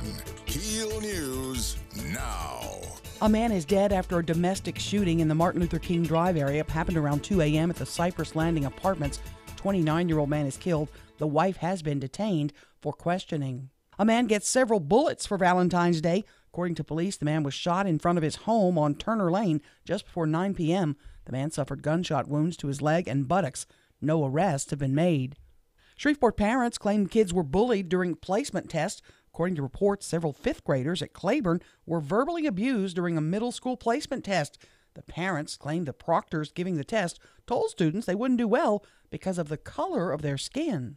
More than 100 Shreveport residents have come together to make suggestions to the new mayor. The Future of Shreveport Board is overseeing several committees made up of Shreveport residents to get input on future policy for the city. Some of the hot topics include blight, crime, workforce development, and economic development. The group will get together several more times before the board submits a list of recommendations to the mayor in April.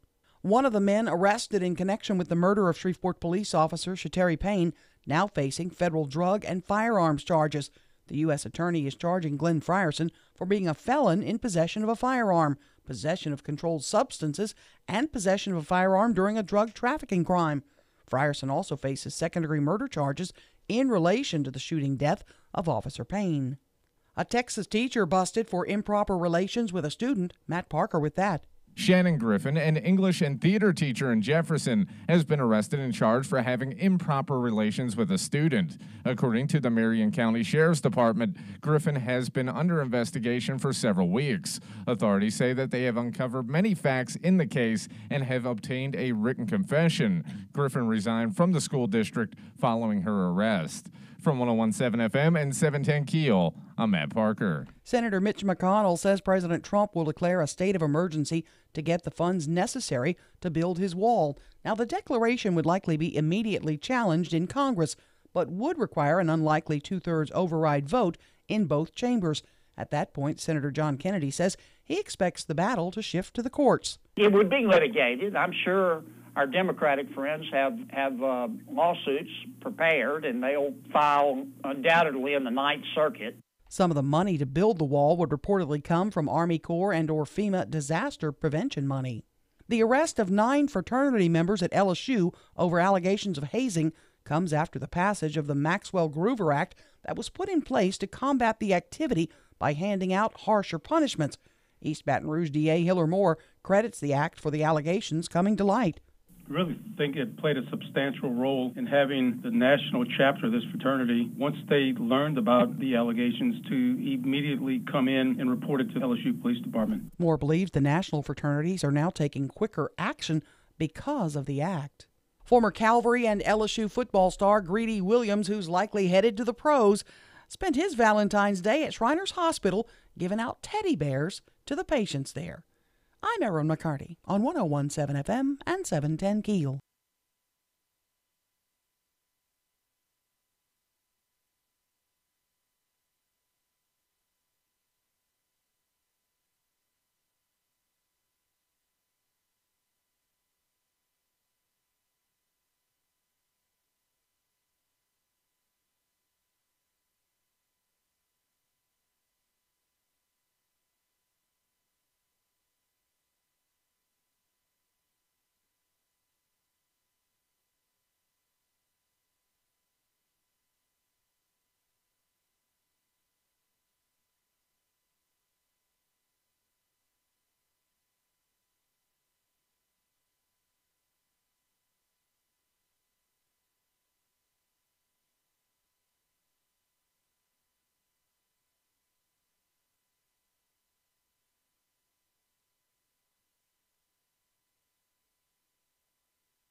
.101.7 FM and 710 KEEL. Robert and Erin, Shreveport Security Systems text line 318-392-1884.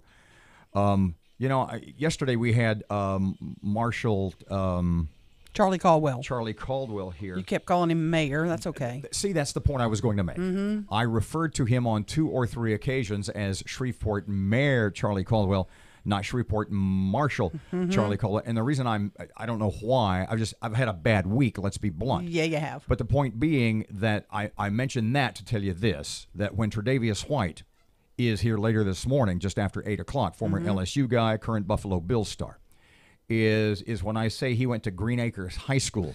He didn't go to Green Acres High School. What I mean is Green Oaks. I just see this coming. You're going to tell him he went to Green Acres High School. I see this coming. How's Ava Gabor? So here's my question, because we're not going to have time to get into it would be awesome just to hang out with somebody who plays sports at that level and pick their brain and ask the questions. I mean, he's here to talk about the NFL and maybe the Super Bowl a little bit, his plans, why he's here this weekend for Mudbugs hockey Mardi Gras celebration, how he likes Buffalo. He's got a story about a teacher, too, that I want him to share. So the point I was going to make is we don't have or won't have the time to ask a lot of those sort of behind-the-curtain questions that I would love to ask. Off the top of your head, can you think of anything that you would just that a question we will not have time to ask him on the air, but that you would want to know about what it's like to be a professional athlete at the highest level? I'd like to know what the first cool thing he bought was with the money. You know, when you get that kind of money and you're from a not a great background or not a financial background, what's the first big ticket item you said I'm going to buy? That would never occur to me. Parky, how about you? I think my question is, how How do you feel getting suspended this year? Because normally he's known as a guy that doesn't get a lot of penalties, and there was a battle with a wide receiver that things got a little heated. I want to know what was going through his head in that moment where he's normally so disciplined, but things got a little blew up on the guy. And I know we'll get to this on the air, but I want to ask him if he thinks the Saints should have gone to the Super Bowl. I got to ask him You that. know what I want to know? I mean, literally. I mean, this is such a hair-splitting question that you'd never have time unless you had like an hour or more to talk to him over. I mean, this is like an over drinks question. Yeah. I'd want to know what's the difference, the biggest difference between playing top-level high school football and D1 college football. What was the toughest? What's the biggest difference? And what's the biggest difference between LSU, D1 top-level college football? That'd be the biggie. And the NFL. Because when he was at Green Oaks, not Green Acres, they only had 20 kids on the team. I mean, he didn't have a a highly competitive team. A million years ago, there was a guy that went to Loyola named Billy Thomas, and he was like all-state everything in basketball. And he went and played for Roy Williams at Kansas. And then he had about a 15-year pro career. He was in the NFL, NBA for a while. He'd play in Europe, NBA, drink a water, go play in China. The point being, he told a couple of friends of mine that the biggest difference between high school and D1 college basketball at the highest level was conditioning. He said, you just thought you were in shape when you were in high school. Yes. He said, you have no idea.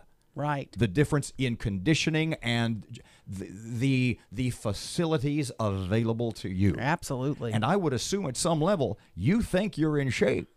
You ain't. When you're playing at LSU, wait until you get to the NFL. Absolutely. Tre'Davious White, NFL star, LSU star, Green Oaks star. Look at you. Joins us just after 8 o'clock. 101.7 FM, 710 KEEL. The fellow's name is Shane Sharkey. Yeah. And he thinks that the baseball's coming back to Fairgrounds Field. Woohoo! And I think that well, they already have all the bats. I'm going to try not to say pipe dream. He's going to convince us otherwise. That is next. Here's Ruben. The intersection at Hearn Avenue and Greenwood Roads dealing with some slow-moving traffic right now. And we're still keeping an eye on that 3-car pileup on Airline Drive northbound near Melrose Avenue. If you have anything to report to us, give us a call at our Planet Fitness traffic hotline. That's 687-ROAD. A warming trend will continue today, and the temperatures will cool down Saturday before rebounding on Sunday. It will be dry this morning. A lot of clouds into the afternoon with a high of 75. Tonight, a cloudy sky with a low of 46, and then cloudy and cooler tomorrow with a high of 57. There may be a few showers popping up early Sunday, then cloudy into the afternoon with a high temperature hitting the mid-60s. I'm Jeff Marr at the Weather Channel.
Robert J. Wright and Erin McCarty, 101.7 FM and 710 KEEL. The KEEL app is always a free download from Office Furniture Source.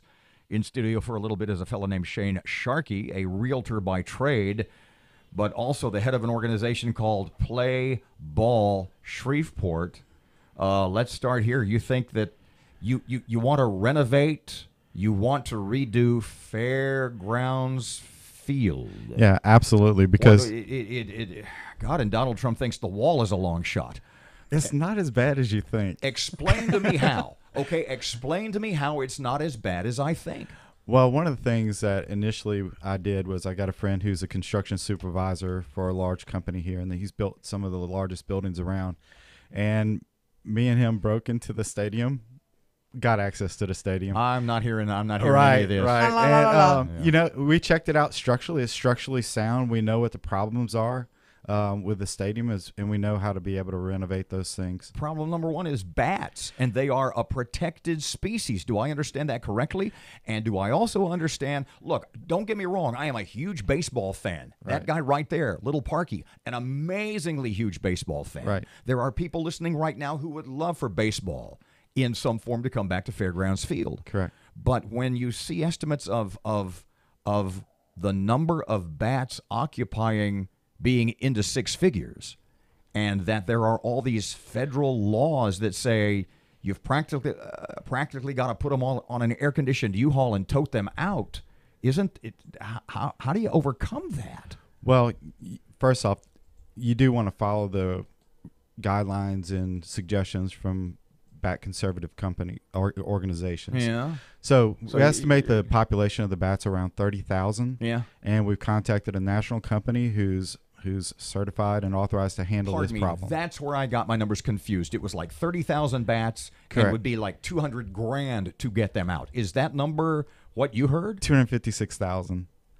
But that's because what we have to do first off is there's certain times of the year that you can handle the bats and certain times that you can't. Yeah. So like the barn swallows on the bridge. Correct. But so once we're able to do that, we're going to they'll seal up the cracks in all the stadium. They're going to remove all the guano, all the contaminants from the stadium. That's the then poop. Sterilize it, make sure that there's no histoplasmosis to affect. Don't worry about it. Okay. Right. And make sure it's a safe environment because we want to make sure that it's safe for families. I mean, I want my family to be able to enjoy it as well. What's your what do you want the city? You want the city to give you the facility, lease you the facility? What's the plan? Correct. What we want to do is have the city do a long-term lease with us, and what we're going to do is pay for the renovation of the stadium. Cost of the renovations, what are you estimating? From beginning to end. Yeah, that's the hardest thing to do because of the bats and it's not safe to go into the stadium right now. We're not sure about certain things like the electrical and the plumbing, which has basically just been sitting there for 8 years. Is $500,000 too much? We're thinking around $5 to $7 million to do the renovation of the stadium. Wow. Right. Where are you going to get all that money, Shane? You got gold somewhere? No, what we're going to do is we're forming a nonprofit, and that's going to be for the renovation of the stadium, but also for the operation of the stadium. So a lot of it's going to come from small donations from individuals. We're getting connected with a lot of people through our Facebook and going out and speaking to different organizations. We've had big businesses in the area who want to donate to the project as well.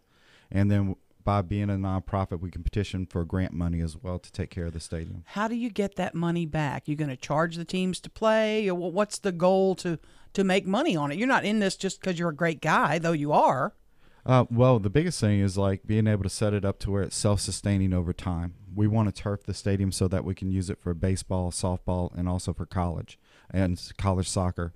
And what we want to do is have it to where we're gaining revenue through advertising sales, advertising within the stadium, sponsorships, going through the grant money as well to make sure that, hey, 7 years down the road, 8 years down the road, whenever it's time to replace the turf, that we have the money available in retained earnings to do that. Are you a married man? Yes, I am. Do you have close friends?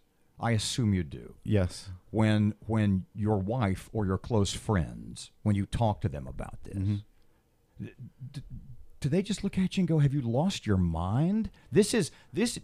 You understand what a mountain this is. There is perhaps no other task in the Shreveport-Bossier area. This is like Sisyphus, man. What the heck? Well, when people understand what the true purpose of that stadium is going to be, and that's going to be able to reach out to kids in our area who are, they're struggling at the home level. They don't have parents there at home, or their parents are working. Both parents are working. They're financially struggling. They're dealing with things like alcohol and drug abuse, and they don't have anybody pouring life into them and giving them positive feedback into their lives to where they can grow up in a great environment. And people see it as just a stadium. We see it as what that stadium is going to be used for, and that's going to be able to reach these kids. So we have organizations like, Extra Innings and Empire, who said that they would put on camps at the stadium. We have colleges their players will come and do special camps to reach out to kids too, just to pour life into them. You're also mentioning that it's not just a sports use. You're looking at maybe doing some outdoor concerts, showing some movies there. What's the goal with regard to outside of the sports arena? Well, we want to be able to have the stadium being used year-round. I mean, the great thing about the stadium, it's a great sports facility, and because of the size of it, we can use it for baseball, softball, and soccer on all levels, youth, high school, and college. But there's a great clubhouse, the skybox area, can be we're going to renovate that and make that available to different organizations for meetings, and if we have other nonprofits in the area who are doing projects in that district, that they can use that as a launching area to reach out to those families in those areas. What's your timetable for getting work started and getting when you things get the done? money, right? Yeah. Probably take 1.5 to 2 years to do the full renovation. People can help you by signing your petition at change.org, right? Yeah, the best way to reach our petition is go to our Facebook page, Play Ball Shreveport, and there you can see the link to go to change.org. Right now we're over Play Ball Shreveport on Facebook. Yeah, it's on our KEEL website and also today. on Instagram as well. Yeah, it'll be at keelnews.com here within the hour or so you can get the links to it if you need it. Absolutely. Thanks for coming in. Absolutely. Thank you for having me. Good luck. Not the simplest of tasks. We wish you the best. Thank you. 101.7 FM, 710 KEEL. Weather Channel forecast, let's see, just about like yesterday, kind of cloudy and a little breezy, and high today in the low 70s. That ain't too bad. Right now, 58. 101.7 FM, 710 KEEL. Your Money Now coming up right now, presented by Barksdale Federal Credit Union. KEEL, Your Money Now coming up. Presented.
.101.7 FM, 710 KEEL, Friday morning sports update. Here's Fletch. Good morning from the sports desk of 1130 The Tiger. This is Tim Fletcher. Louisiana Tech improved to 13-0 in the Thomas Assembly Center with a 71-57 win over visiting UTEP Thursday night. The win snapped a 3-game losing streak for the Bulldogs. Daquan Bracey poured in a career-high 28 points on 9 of 12 shooting. The Lady Texters leaned on Kiara Anthony's 30 points to lead them to a 74-64 win over UTEP in El Paso, extending their winning streak to 4 games. In girls LHSAA playoff action, top-seeded Benton opened 4A tourney play with an 86-41 win over Livonia, despite missing all-everything senior Emily Ward with an ankle injury. In other games, Captain Shreve waxed Fontainebleau, North Caddo destroyed Vidalia, Mansfield beat Winfield, Haynesville clobbered Oberlin, Woodlawn handled Grant, Arcadia bested Block, Ruston slipped past Ash, Homer ousted Montgomery, Logansport knocked out Oak Grove, Red River ripped Rosepine, Menden doubled up Northwood, Bossier was beaten by Neville, Green Oaks lost to Donaldsonville, Huntington was eliminated by West Washita, BTW lost to Helen Cox, and Delhi humbled Plain Dealing.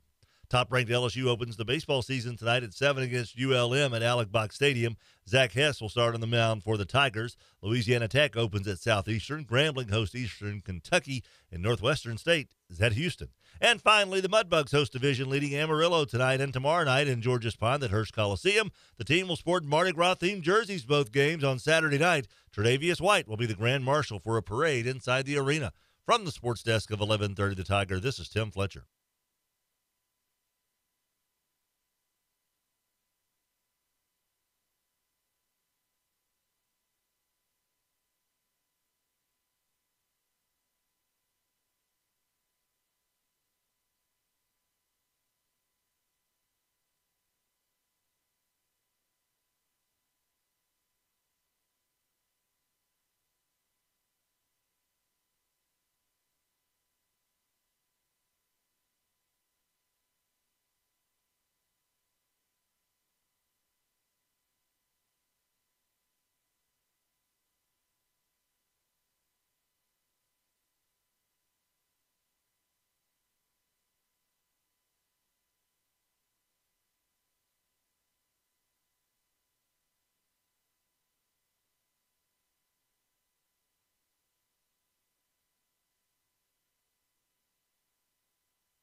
.101.7 FM, 710 Keel, Robert J. Wright and Erin McCarty.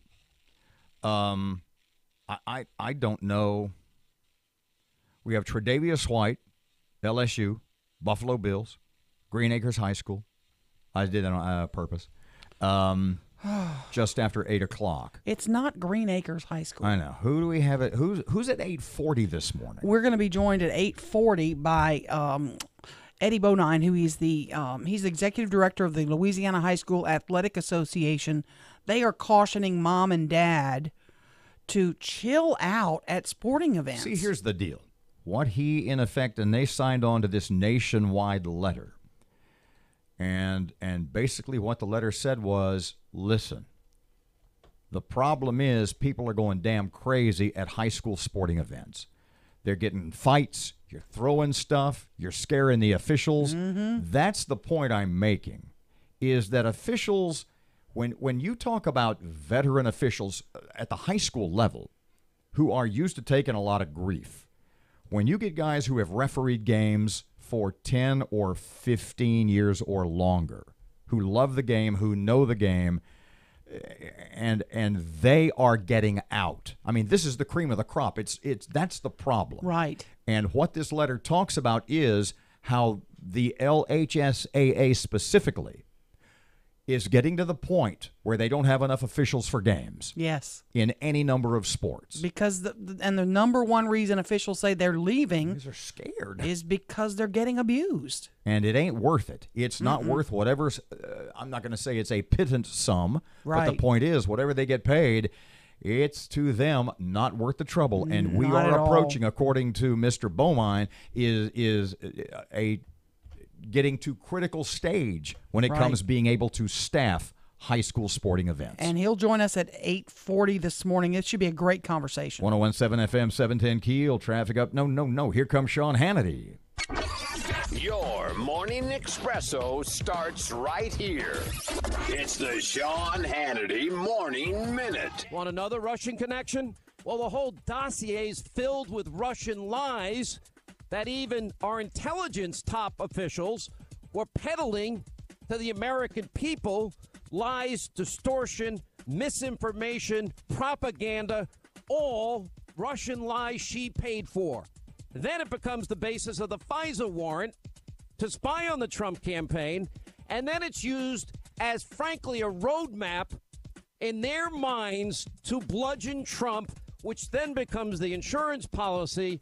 And what Andrew McCabe is admitting here is that, yeah, we were plotting a coup against the President of the United States. The Sean Hannity Show from coast to coast later today. Hey, if you're one of 34 million Americans that smokes, you know what a hassle it can be. For me, I'm out playing golf and I come back smelling like cigars. It's the smell on your hands and your breath, your clothes. But now, thanks to Juul, you don't have to worry about it anymore. Juul is a vaporizer. It does contain nicotine for a satisfying transition. Now, when I found Juul, it was a complete game changer in my life. I don't smoke any cigars any longer. And Juul was designed by smokers for smokers to be an alternative to whatever it is you're smoking. So if you're one of 34 million adults who do smoke cigars, cigarettes, pipe, whatever, well, there is an alternative to all of them. Now, to discover the smoking alternative, that's like nothing you've ever tried. Just visit JUUL.com/SwitchAmerica. That's JUUL.com/SwitchAmerica. Now, warning, this product does contain nicotine, and nicotine is addictive. The intersection at North Market and North Hearn Avenue is dealing with some slow-moving traffic right now. And we're still looking at some backed-up traffic on Benton Road, just north of Green Acres Boulevard in Bossier City. If you have anything to report to us, give us a call at our Planet Fitness Traffic Hotline. That's 687-ROAD.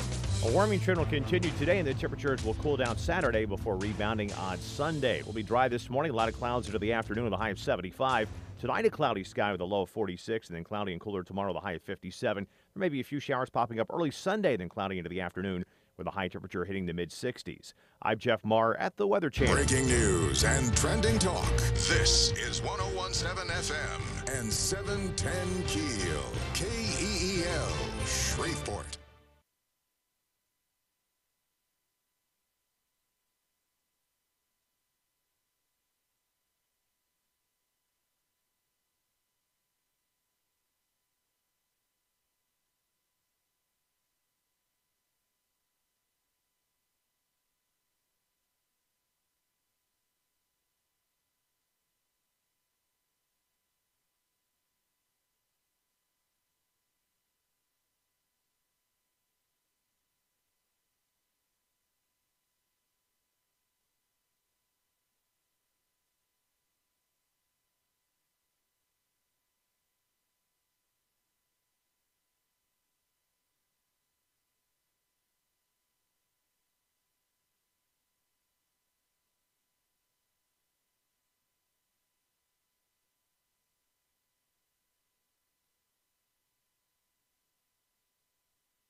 Just past 8 o'clock, Robert and Erin, 101.7 FM and 710 KEEL down yonder. Miss Erin has local news, getting it ready right now. An early morning domestic violence shooting in the Martin Luther King Drive area leaves a man dead. We'll have more on that coming up. One of the men arrested for killing a local police officer is facing federal charges, and some local parents claim they were bullied during a placement test. A couple of great guests this hour from Green Oaks, from LSU, from, pardon me. You got it right. From Green Acres High School. From the Buffalo Bills, Shreveport guy, Tre'Davious White is here. He's in town for hockey this weekend, we will discuss. And the guy who's the boss of the LHSAA, Eddie Bonine, joins us in about 30 or 40 minutes to talk about what a pain in the ass parents are. Yeah, he wants mom and dads to chill out. Traffic and weather, Fletcher, and sports all coming up this hour here on KEEL.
KEEL Morning Report, now on 101.7 FM and 710 KEEL. An early morning shooting leaves a man dead. According to police, the shooting happened around 2 a.m. at the Cypress Landing Apartments in the MLK area. Domestic argument between a husband and wife ended with the 29-year-old man dead. The wife's been detained for questioning. And there was another shooting. A man gets several bullets for Valentine's Day. According to Shreveport police, the man was shot in front of his home on Turner Lane just before 9 p.m. The man suffered gunshot wounds to his leg and buttocks. At this time, no arrests have been made. The man accused of killing and burning the bodies of a Shreveport couple faces first-degree murder charges. Dwayne Willie Watkins indicted for first-degree murder in the November 8th robbery, kidnapping, and killing of Kelly and Heather Joes.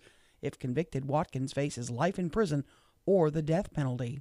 One of the men arrested in connection with the murder of Shreveport police officer Shateri Payne now facing federal drug and firearms charges. The U.S. attorney is charging Glenn Frierson for being a felon in possession of a firearm, possession of controlled substances, and possession of a firearm during a drug trafficking crime. Frierson also faces second-degree murder charges in relation to the shooting death of Officer Payne. Shreveporters coming together to make the city a better place to live. Matt Parker with that. More than 100 Shreveport residents have come together to make suggestions to new Mayor Adrian Perkins. The Future of Shreveport Advisory Board is overseeing several committees made up of Shreveport residents that get input on future policy for the city. Some of the hot topics for citizens include blight, crime, workforce development, and economic development. The group will get together several more times before the advisory board submits a list of recommendations to the mayor in April. From 101.7 FM and 710 KEEL, I'm Matt Parker. Shreveport parents claim youngsters were bullied during a placement test. According to reports, several fifth graders at Claiborne Elementary were verbally abused during the test.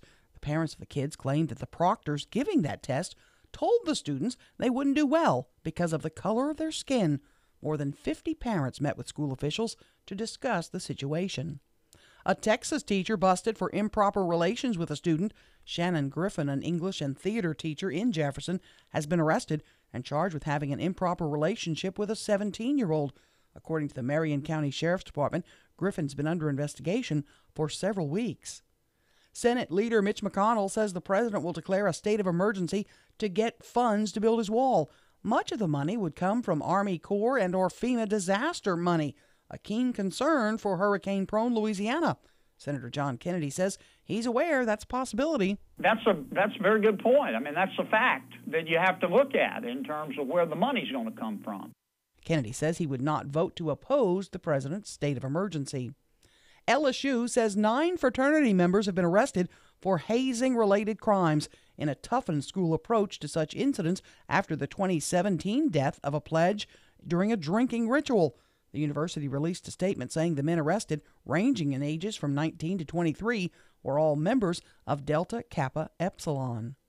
The Ethics Board will reconsider its decision to bar candidates from using campaign money to pay for child care. The decision has gotten quite a bit of public flack, including from the governor. UL Lafayette political science professor Pearson Cross says Edwards' opposition will be hard for the board, 7 of whom are appointed by the governor, to ignore. The weight of the governor in Louisiana is something that would certainly weigh heavily on the conscience and actions of people in state boards, but they can't be swayed really by the governor specifically. Between November of last year and 2000, a number of male candidates, reportedly including Senator John Kennedy, have been allowed to use the money for child care. Amazon's decision to walk away from New York City could scare off other tech companies considering moving to or expanding in the city.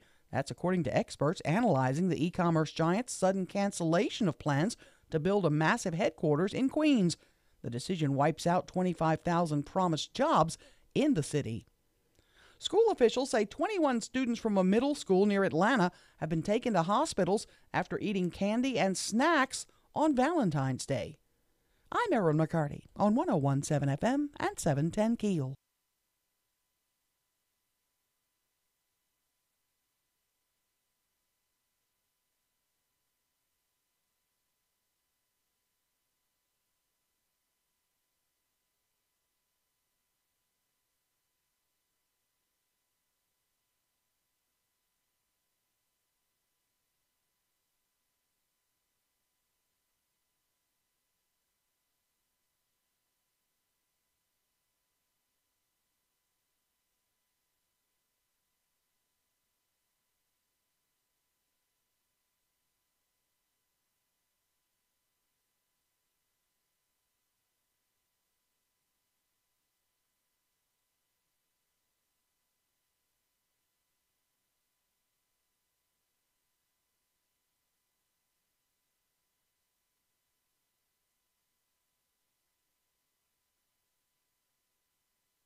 .101.7 FM, 710 KEEL traffic update for Friday. Here's Ruben. The intersection at North Market and North Hearn Avenue is dealing with some slow-moving traffic right now. And we're still looking at some backed-up traffic on Benton Road, just north of Green Acres Boulevard in Bossier City. If you have anything to report to us, give us a call at our Planet Fitness traffic hotline. That's 687-ROAD.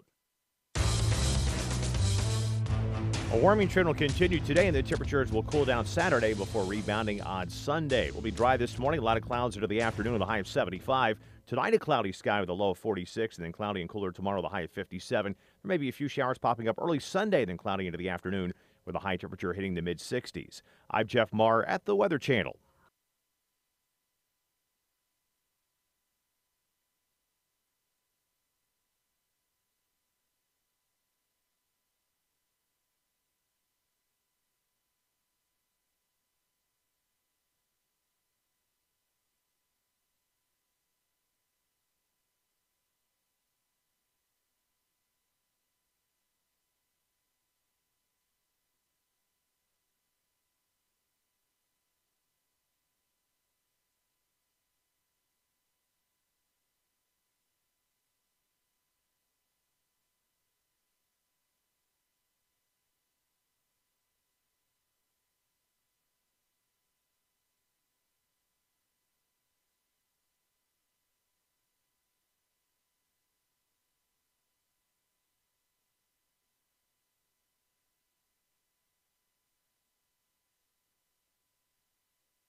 You ready? You psyched?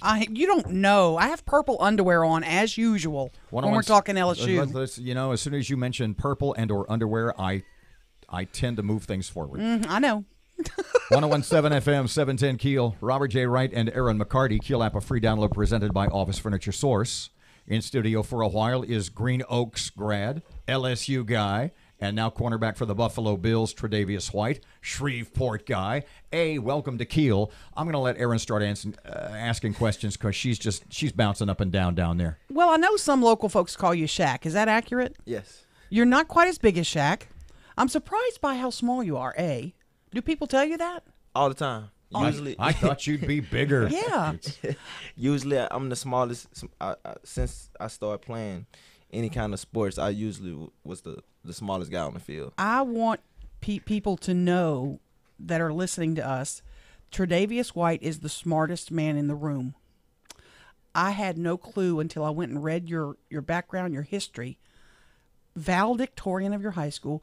True that you were the first male valedictorian at Green Oaks? I believe so.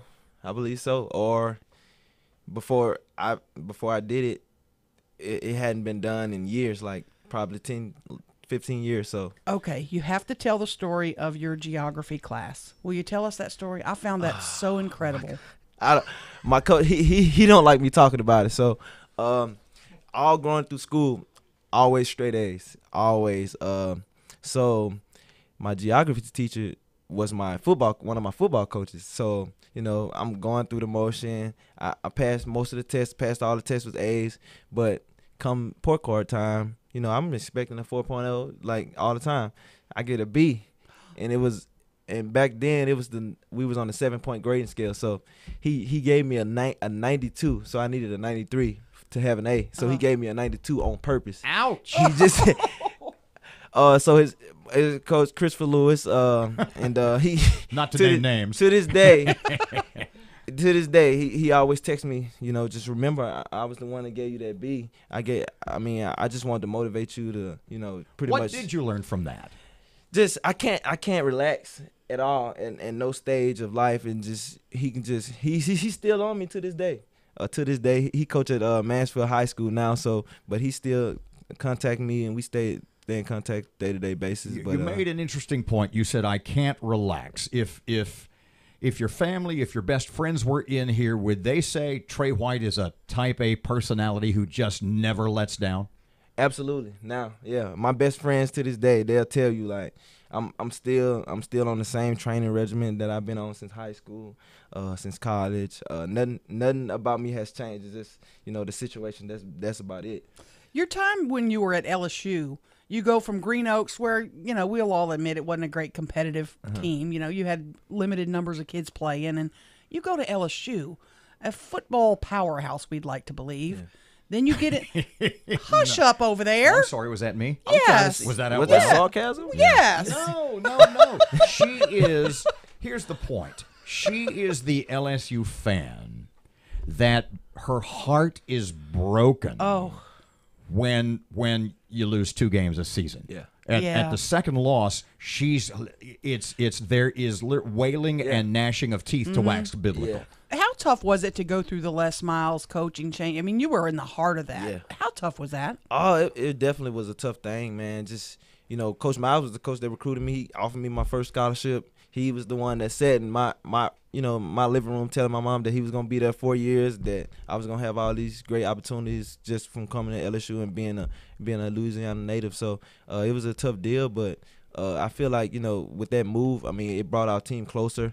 But we played hard for Coach Miles, and he did great things there. And it just shows the type of person he is. I'm still in contact with him, even though he's now at Kansas. He always sends out a text to his former players, just seeing how we doing as far as how it's going in the league or how games are going, things like that. But he's always checking in on us. Shreveport guy, LSU star, Buffalo Bills cornerback, NFL star Tre'Davious White is here. You're here this weekend for Mudbugs hockey. It's Mudbugs Mardi Gras weekend.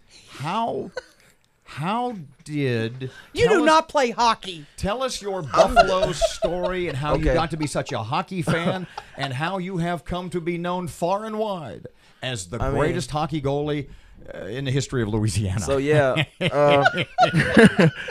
it started out as a joke. So our team up in Buffalo, the Buffalo Sabres, so they was having an opening night game, and they invited some of the players, and I was one of. Usually they just invite the rookies to the games and stuff like that. So they invited me out, And I came out with my son and my girl, and we was just there. And then I just started telling the joker, like, I played for the Shreveport Mudbugs back in Shreveport. I mean, in high school, when I was coming through high school, I didn't allow a goal ever. Ever. I mean, I said I was the best goalie in Louisiana history, and Louisiana they took it. high school history. Yeah, and they took it and ran with it. So I just played along with it. So when it was time for the Sabres to have another game, home game, I did this little promo video. After practice, I put on all my goalie gear and stuff like that, and they were just throwing pucks at me, and I was just blocking from every which way, and it kind of went viral. And then it goes on to my little Trey White Goalie Academy. Can you even ice skate? Not so much. So when I was doing the promo video, actually on the ice, they had a Buffalo Sabres Hall of Famer do the stunts on the ice with the stuff on. But then once he took the helmet and stuff off, the gear, it was my face underneath, so But it this looked is like I was making the the moves. degree to which this has, as Erin said, blown up. You said gone viral. Yeah. I mean, there's shirts. This has become a huge sort of tongue-in-cheek deal, and is the cornerstone for your coming home this weekend or being at the hockey games this weekend, right? I mean, who would have known that a joke would carry me this far? And I'm gonna keep on going with it, and hopefully everybody come on out on Saturday, because I'm getting my Shreveport Mudbugs jersey retired this Saturday. So the 27 will be retired this Saturday. So you guys come out and show some support. Can you hang around a minute? Because I have a question to ask you. Absolutely. Can we talk about the Saints when we come back? Absolutely. Okay. I'm just imagining that jersey being raised to the rafters. Oh, that's so funny. 101.7 FM, 710 Keel traffic update right now. Here's Ruben. The intersection at North Market and North Hearn Avenue is dealing with some slow-moving traffic right now. And we're still looking at some backed-up traffic on Benton Road, just north of Green Acres Boulevard in Bossier City. If you have anything to report to us, give us a call at our Planet Fitness Traffic Hotline. That's 687-ROAD. A warming trend will continue today, and the temperatures will cool down Saturday before rebounding on Sunday. It will be dry this morning. A lot of clouds into the afternoon with a high of 75. Tonight, a cloudy sky with a low of 46, and then cloudy and cooler tomorrow with a high of 57. There may be a few showers popping up early Sunday, then cloudy into the afternoon with a high temperature hitting the mid-60s. I'm Jeff Marr at the Weather Channel.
FM 710 Keel Sports Update. Here's Fletch. Good morning from the Sports Desk of 1130 The Tiger. This is Tim Fletcher. Louisiana Tech improved to 13-0 in the Thomas Assembly Center with a 71-57 win over visiting UTEP Thursday night.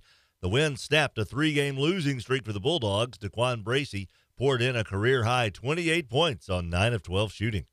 The Lady Texters leaned on Kiara Anthony's 30 points to lead them to a 74-64 win over UTEP in El Paso, extending their winning streak to 4 games. In girls LHSAA playoff action, top-seeded Benton opened 4A tourney play with an 86-41 win over Livonia, despite missing all-everything senior Emily Ward with an ankle injury. In other games, Captain Shreve waxed Fountain Blue, North Caddo destroyed Vidalia, Mansfield beat Winfield, Haynesville clobbered Oberlin, Woodlawn handled Grant, Arcadia bested Block, Ruston slipped past Ash, Homer ousted Montgomery, Logansport knocked out Oak Grove, Red River ripped Rosepine, Menden doubled up Northwood, Bossier was beaten by Neville, Green Oaks lost to Donaldsonville, Huntington was eliminated by West Washita, BTW lost to Helen Cox, and Delhi humbled Plain Dealing. Top-ranked LSU opens the baseball season tonight at 7 against ULM at Alec Box Stadium. Zach Hess will start on the mound for the Tigers. Louisiana Tech opens at Southeastern. Grambling hosts Eastern Kentucky, and Northwestern State is at Houston. And finally, the Mudbugs host division leading Amarillo tonight and tomorrow night in Georges Pond at Hearst Coliseum. The team will sport Mardi Gras-themed jerseys both games on Saturday night. Tre'Davious White will be the grand marshal for a parade inside the arena. From the sports desk of 1130 The Tiger, this is Tim Fletcher.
.101.7 FM, 710 Keel, Robert J. Wright and Erin McCarty. Tre'Davious White, Buffalo Bills in studio for another segment here this weekend for Mudbugs Hockey Mardi Gras. He, of course, the greatest high school goalie in the history of Louisiana. Not high school, greatest goalie.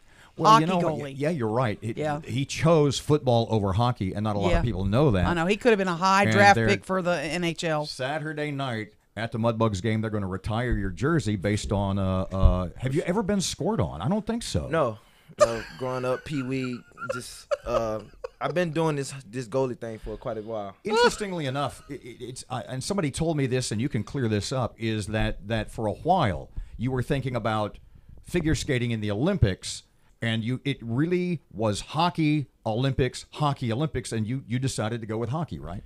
Absolutely. Absolutely. Hockey is my it's in your blood. He likes hitting people. You hit people in hockey. It's Valentine's Day was yesterday. My girl, she bought me, some goalie mugs and things like that. So, the love goes deep. Speaking of hitting people. Pardon me. You will be at the Mudbugs game on Saturday night, and that ain't the joke. And that's legit, and it's going to be an awesome night for their Mardi Gras celebration. Oh, yeah, for sure. We have free skating for kids before the game, and we got free food and things like that. So I got like 100 kids from my neighborhood that's going to be able to go out and skate for free and do some things like that. So it's going to be awesome. It's going to be a nice night, and for sure, come out, bring the kids out, and just the top of the thing, the number one thing is just going to be me getting my jersey retired. So y'all guys, hitting people, hitting people for you, mister. I'm still bitter. The Saints should have been in the Super Bowl. You agree? Absolutely. How do we fix that problem? They saying they're trying to be able to review every play, but I don't necessarily agree with that. As a defensive back, as a defensive back with some NFL experience, 3 years.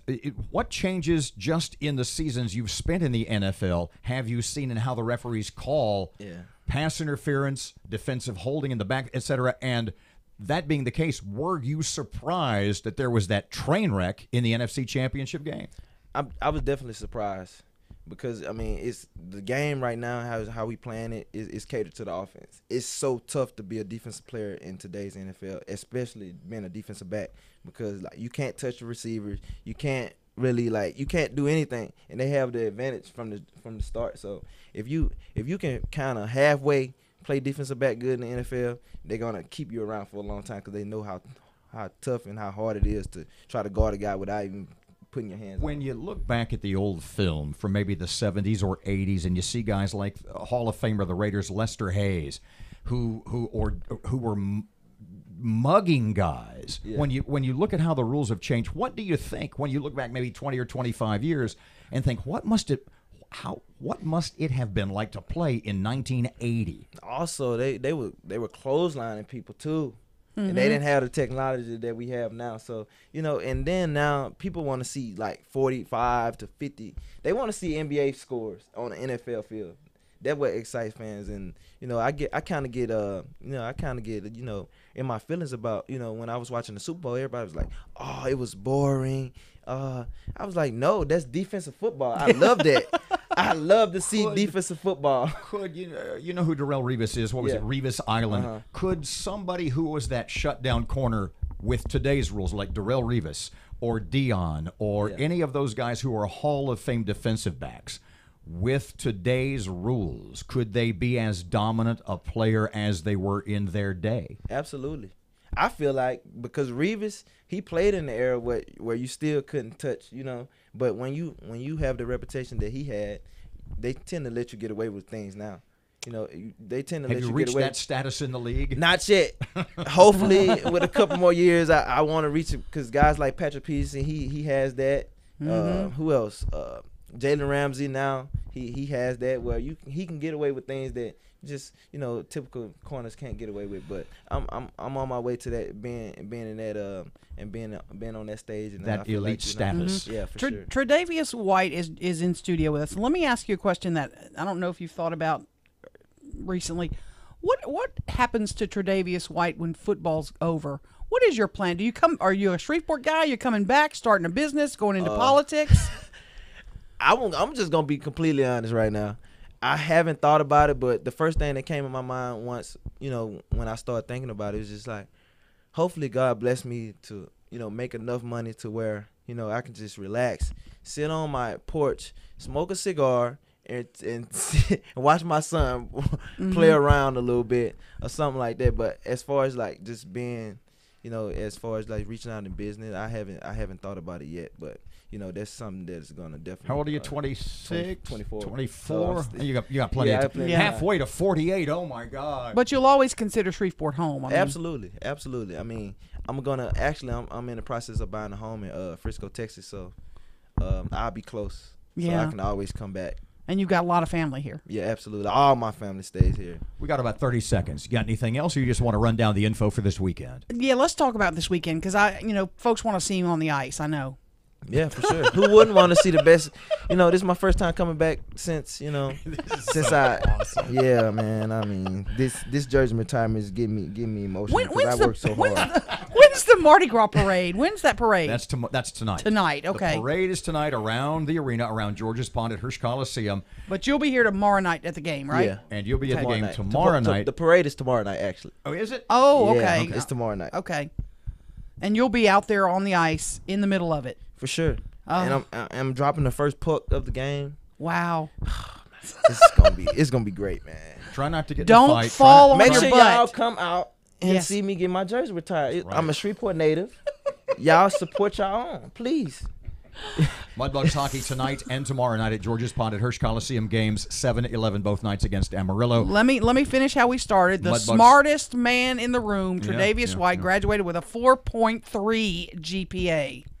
Yow. A pleasure as always. Nice to meet you. Going to run you down the hall for a couple other stations. Continued success, and welcome home, young man. Nice to meet you. I appreciate it. 101.7 FM, 710 Keel traffic time. Here's Ruben. The intersection at Uri Drive and Burt Coons Industrial Loop's dealing with some slow-moving traffic right now. And we have some traffic delays on I-20 westbound near Spring and Market. If you have anything to report to us, give us a call at our Planet Fitness traffic hotline. That's 687-ROAD. A warming trend will continue today, and the temperatures will cool down Saturday before rebounding on Sunday. It will be dry this morning. A lot of clouds into the afternoon with a high of 75. Tonight, a cloudy sky with a low of 46, and then cloudy and cooler tomorrow with a high of 57. There may be a few showers popping up early Sunday, then cloudy into the afternoon with a high temperature hitting the mid-60s. I'm Jeff Marr at the Weather Channel.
information.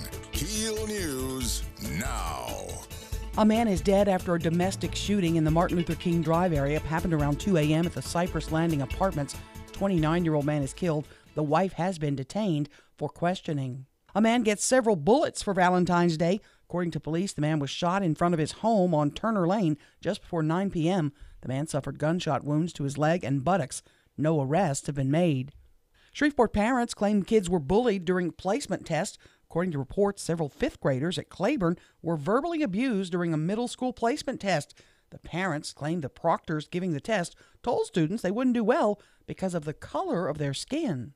More than 100 Shreveport residents have come together to make suggestions to the new mayor. The Future of Shreveport Board is overseeing several committees made up of Shreveport residents to get input on future policy for the city. Some of the hot topics include blight, crime, workforce development, and economic development. The group will get together several more times before the board submits a list of recommendations to the mayor in April. One of the men arrested in connection with the murder of Shreveport police officer Shateri Payne now facing federal drug and firearms charges. The U.S. attorney is charging Glenn Frierson for being a felon in possession of a firearm, possession of controlled substances, and possession of a firearm during a drug trafficking crime. Frierson also faces second-degree murder charges in relation to the shooting death of Officer Payne. A Texas teacher busted for improper relations with a student. Matt Parker with that. Shannon Griffin, an English and theater teacher in Jefferson, has been arrested and charged for having improper relations with a student. According to the Marion County Sheriff's Department, Griffin has been under investigation for several weeks. Authorities say that they have uncovered many facts in the case and have obtained a written confession. Griffin resigned from the school district following her arrest. From 101.7 FM and 710 KEEL, I'm Matt Parker. Senator Mitch McConnell says President Trump will declare a state of emergency to get the funds necessary to build his wall. Now, the declaration would likely be immediately challenged in Congress, but would require an unlikely two-thirds override vote in both chambers. At that point, Senator John Kennedy says he expects the battle to shift to the courts. It would be litigated. I'm sure our Democratic friends have lawsuits prepared, and they'll file undoubtedly in the Ninth Circuit. Some of the money to build the wall would reportedly come from Army Corps and or FEMA disaster prevention money.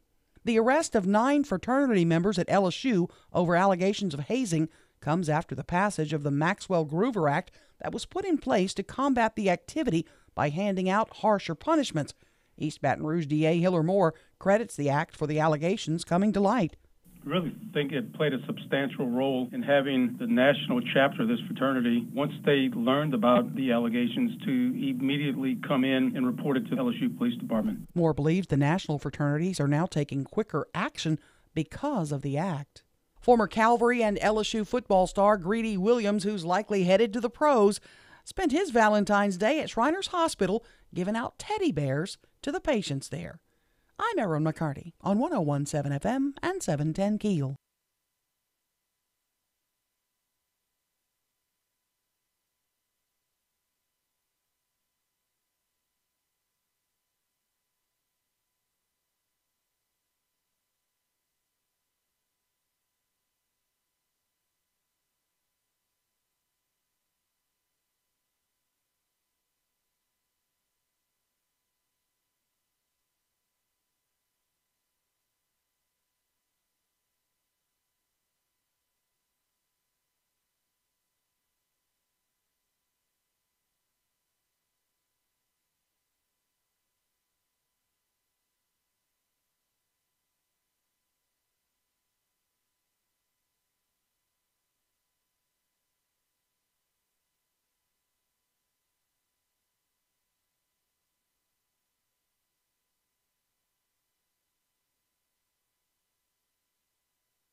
.101.7 FM and 710 KEEL, Robert and Erin. So what surprised you the most, if anything at all, either in our on or off-air conversations with Tre'Davious White?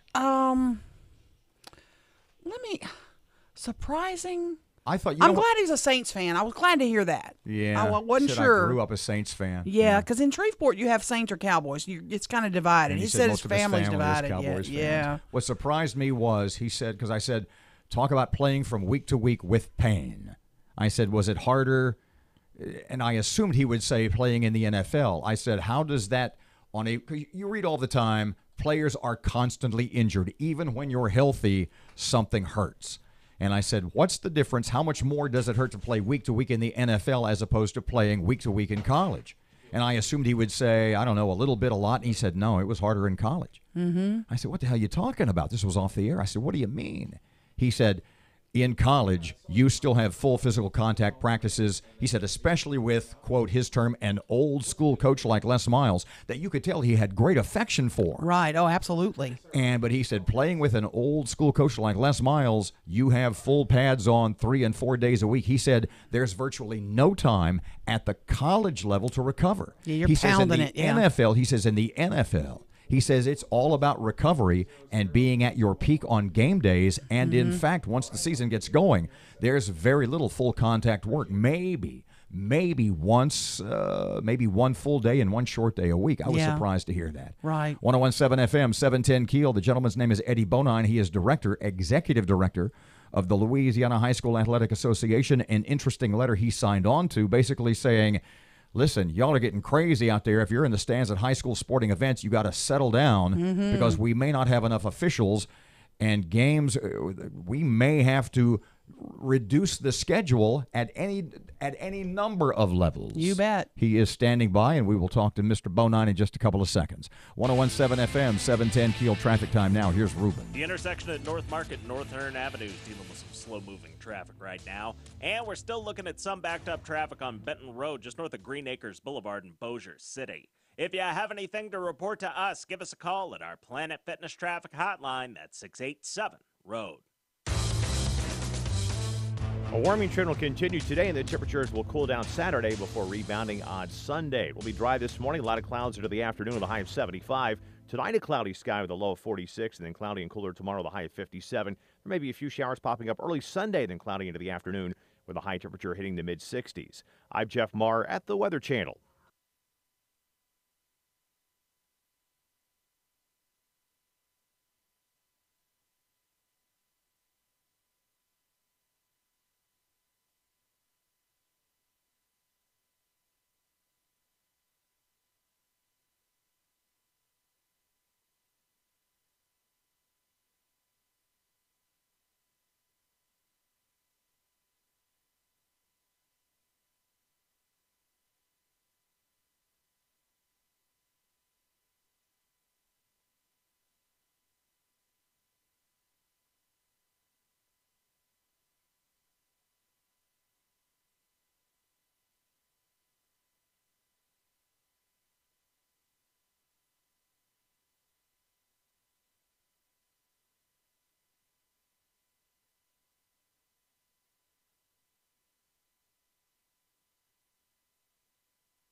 .101.7 FM, 710 Keel. Robert J. Wright and Erin McCarty. Jack Spring electric shockbuster button unused today. That's not a bad thing. Clock's still ticking, though. Mr. Eddie Bonine is executive director of the Louisiana High School Athletic Association. Hey, Mr. Eddie, welcome to Keel. How are you this morning?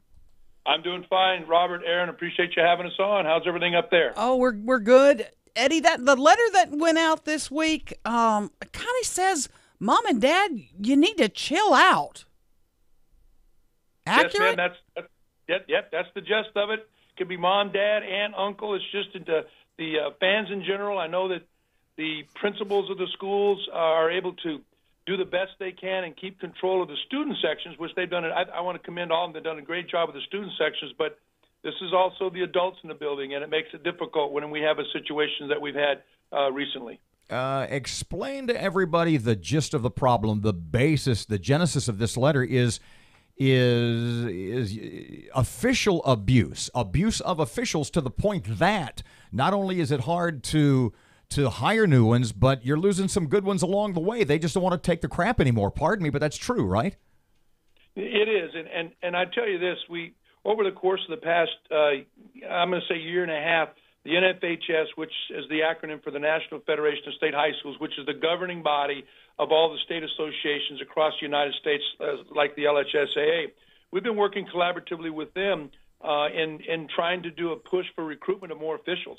And it's working in some states. It's not so much in other states. But at the end of the day, we hosted, I say we, the state of Louisiana, the LHSOA, which is the acronym for the Louisiana High School Officials Association, hosted the National Association of Sports Officials Summit in New Orleans this past summer and had over 1,400 Louisiana officials that were there for that workshops and that convention, which actually set a record nationally for that association and the National Association.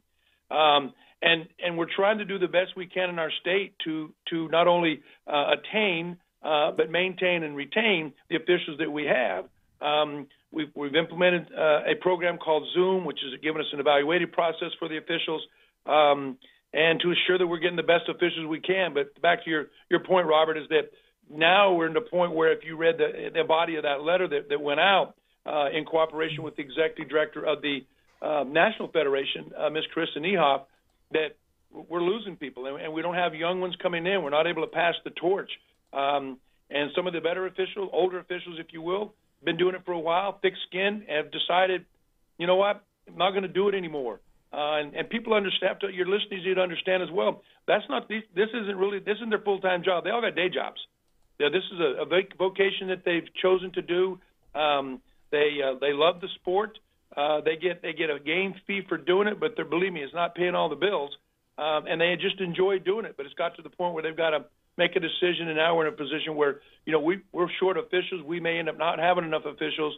And as you said in that communication that went out, if we don't have officials, we don't have games. Let's say that out loud again. You are telling the people of Louisiana specifically that it has reached the point with rabid fans and abusive officials at the high school level in any number of sports that officials are, for lack of a better term, bailing so rapidly, and you can't get replacements, that schedules could be altered. Is that what you're telling us?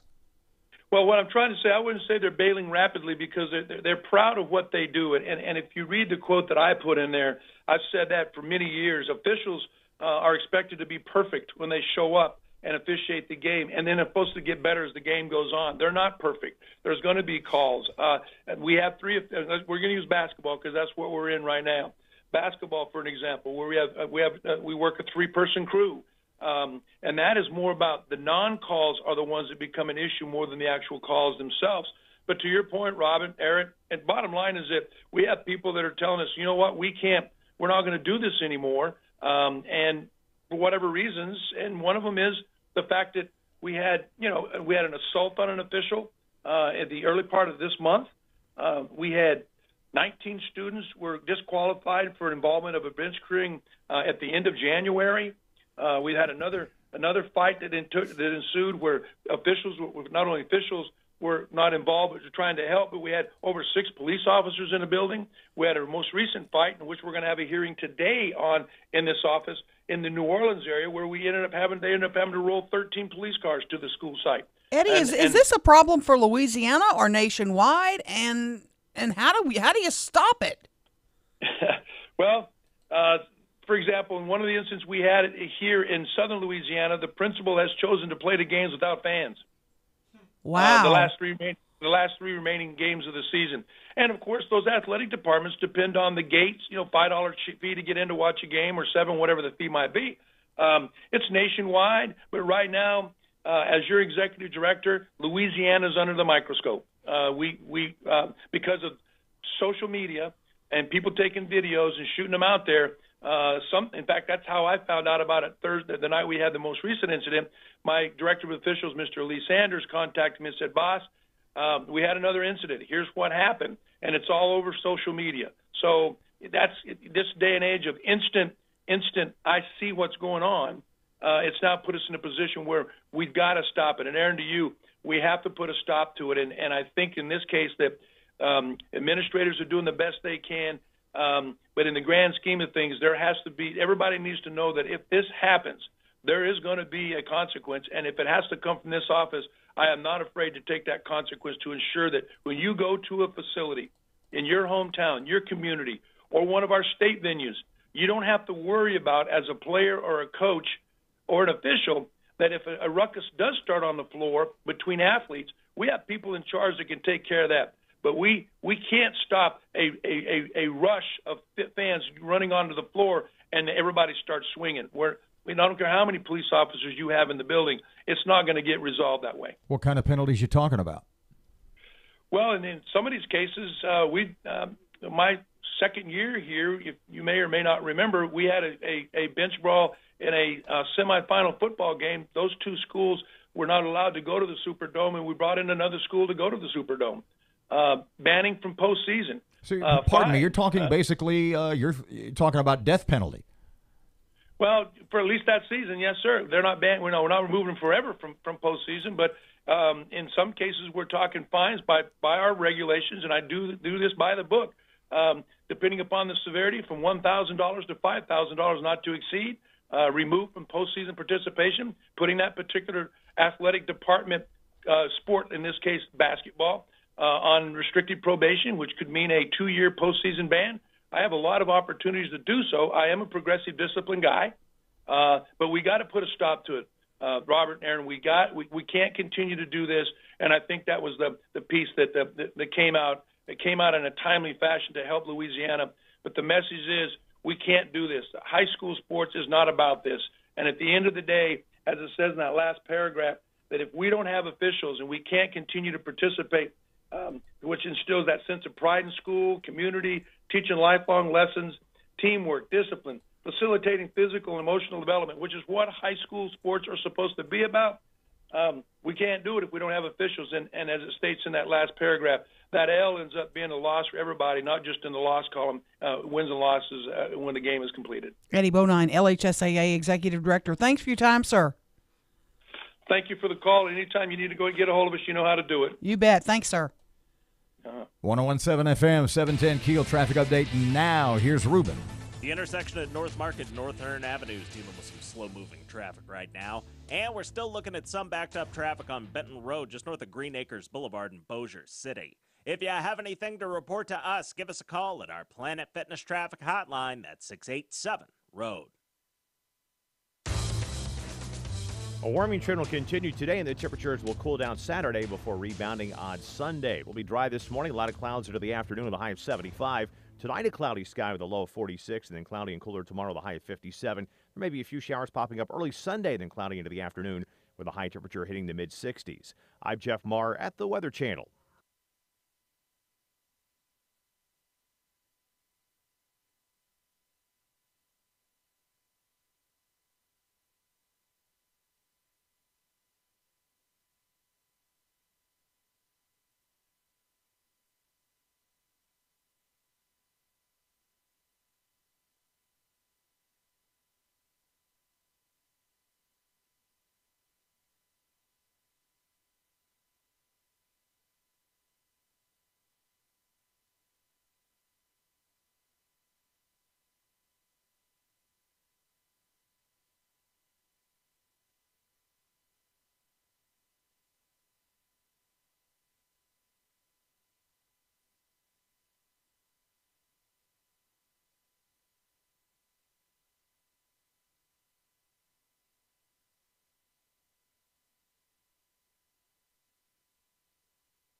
Listening to American Ground Radio's Morning Minute. At this week's City Council meeting, we learned that Shreveport Mayor Adrian Perkins unilaterally fired the city's 2 insurance agencies and hired another one down in New Orleans. So let me get this straight. The mayor hired an insurance agency from New Orleans because they were apparently a minority agency, and then he fired 2 Shreveport insurance agencies whose employees pay taxes here, eat in our restaurants, patronize our shops, volunteer in our community, and he did so without even as much as asking the city council for their advice? Apparently, the mayor was mad that the original contracts were no-bid contracts, so he issued a brand-new no-bid contract. Mr. Mayor, surely you're smart enough to know 2 wrongs don't make a right. American Ground Radio, where building a better America begins with building a better us. Return each weeknight from 6 to 7 p.m. with Louis R. Avalone and Stephen Parr on 101.7 FM and 710 KEEL, and streaming live at KEELnews.com.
.101.7 FM, 710 KEEL, Robert and Erin. So we've got about 2 minutes here, maybe a minute 50 seconds. Traffic light update. You are optimistic about the future, about the luminescent future of our community. I was really excited because I got a text from Matt Parker early this morning that told me crews were on the Cross Lake Bridge repairing the lights at like 2:30 in the morning. We got a text this morning from a couple of folks that said that the lights on Barksdale Bridge are burning bright today. Yeah.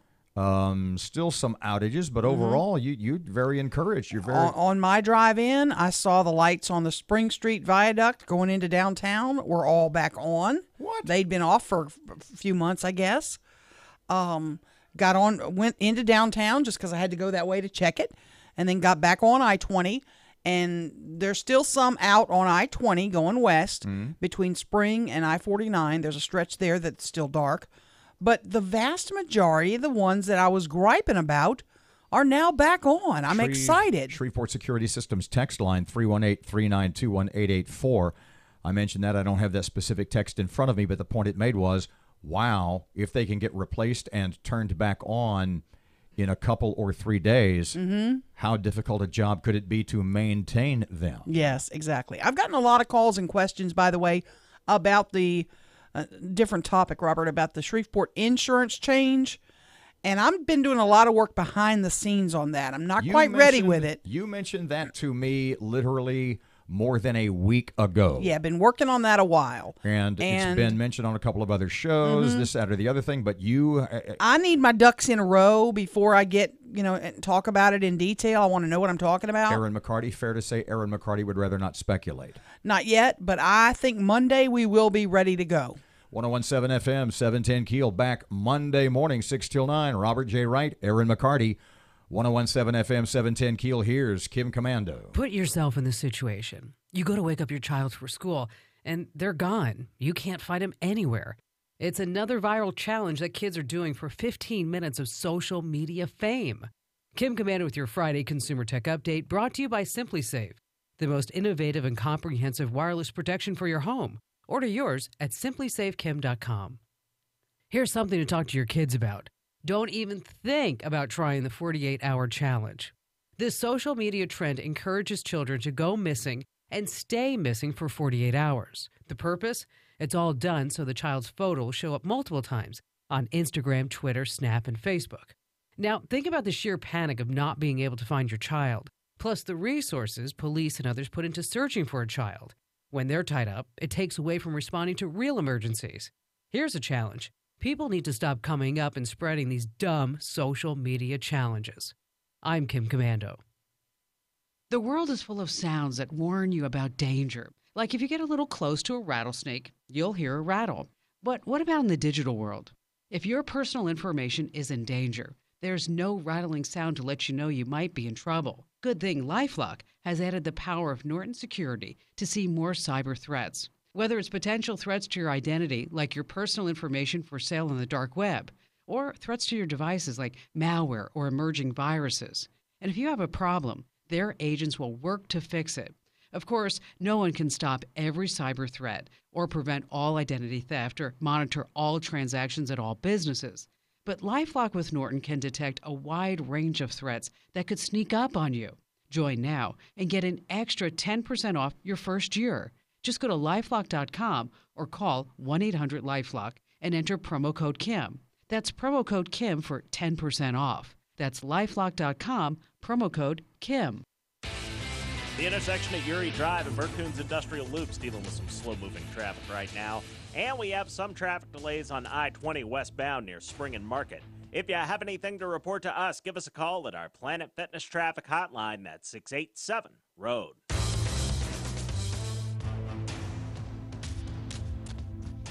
.107 FM 710 Keel Weather Channel forecast about like yesterday, kind of cloudy and breezy and warm, low 70s. Right now 60 degrees. 101.7 FM 710 Keel. It's 9 o'clock. Fox News time. Breaking news and trending talk. This is 101.7 FM and 710 Keel. KEEL Shreveport.